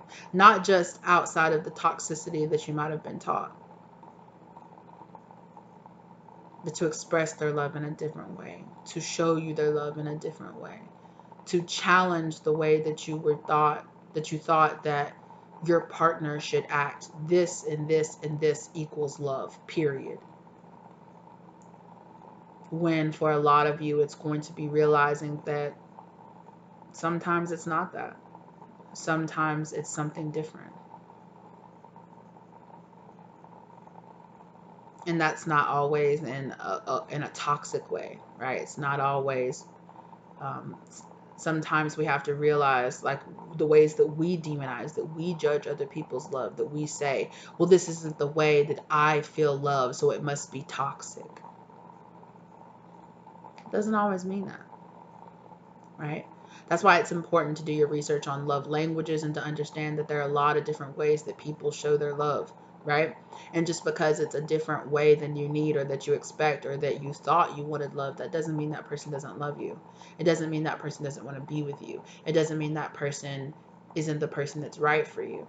It just means you're going to find a way, because for a lot of you, you're going to find a partner that challenges you to expand that thought process. You're going to find a partner that asks you to see beyond the way society has tried to make you love someone. For a lot of us, it's about expanding beyond, like, the thought process of, what Hollywood or what the TV or what, because all of that affects us way more than we want to admit, right? And I can't get too deeply into it, but a lot of the ways that we're taught that love is, that friendship is actually toxic. Because it makes for better TV, it makes for better entertainment, but that doesn't mean that that's the way real love should be or that real life should be, right? And that a lot of us need to admit that the way that we consume that media, it really buries its way into our subconscious more than we admit. Because of course we can go, yeah, of course it's just a movie, but underneath it all, we all want to be that princess, being, having to go through some harrowing event and falling in love with somebody through some dire tragic event or some shit like that. We want to be that person the person is scaling the walls for, and I'll throw myself off a building to feel, and sacrifice my love for you, and I'm willing to die for you and all this stuff. Just because somebody isn't willing to do that doesn't mean that they don't love you. So that's a different topic for a different day. And this reading's already been long enough. I don't know how many of you are gonna watch an almost 3-hour reading, but I had a lot to say. I had to get it off my chest. Come back and digest it in parts if that's what you need to do. That's cool. Yeah, no, it is what it is. But it's out there, and that's the point. It's out there, and I got it. And my spirit guides, they have tons of shit to say, you guys. So I always have so much to just sit there and just go on and on about. I really feel like I should. I'm really starting to feel like maybe perhaps the platform of YouTube maybe is not the best for me, because see, the way that I'm set up is something a little different. But that's some other stuff to come. We'll see. Okay, I'm working on it, you guys. I'm working on taking those risks, the same risks that I'm telling you to take. It's a brewing in my mind. Okay, I love you guys so very much. Thank you for being here. Thank you for your time. Okay, if you listen to this all the way at the end of it, damn, appreciate you.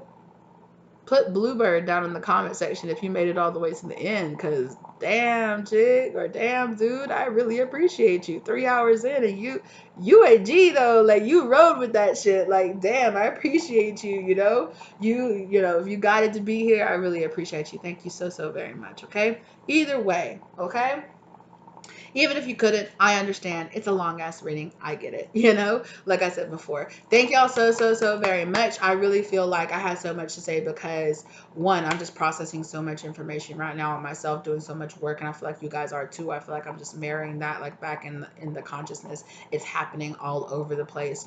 Like, a lot of work is happening here from the shift over for 2021. 2021 put a lot of things in perspective for a lot of people, and 2022 is going to be reaping a lot of rewards of those perspective changes that we're putting in there too. Okay, so again, if you guys are interested in the book, go check it out. It's beautiful so far. Like, I'm sure I'll be talking with you guys more about other stuff that I read in this book too, probably sharing more passages, because I'm in love with it so far. I'm having a really good time, but again, of course, I'm not that deep into it, so But so far, what I've read is really great. If it's something that you guys might be interested in, definitely do it. I've seen the audiobook of it out there and stuff like that too. It's really not that hard of a read because I'm not that strong of a reader. Y'all see that. But you bitch be trying to read anyway. So anywho, I gotta get myself educated regardless. Okay, I just gotta try a little bit harder, but that's cool. I'll do it. Okay, so I really appreciate you guys. Thank you so very much. Okay, if you are subscribed to the channel, I really appreciate you. Thank you so very much. If you're not subscribed to the channel, especially if you watched all the way to the end of this reading, go ahead and subscribe, okay? And if you watched all the way to the end of this reading, you probably dig the content, so go ahead and drop a like on it too, okay? Or share this content with somebody you think it could bring some enlightenment to, okay? Thank you so very much. Let me know if this resonated with you down in the comment section down below. You're welcome to tag it, come back to it, watch it in retrospect, and be like, damn, because I know that you probably will, because you know how it is. You know how it is. So I love you guys so very much. Again, I hope this gave you the love, light, and clarity that you needed. If it didn't, I'm so very sorry. Maybe go check out a different reading, or maybe go check out a different reader. That's okay too. I really appreciate you guys, and I will see you lovelies in the next one. Bye.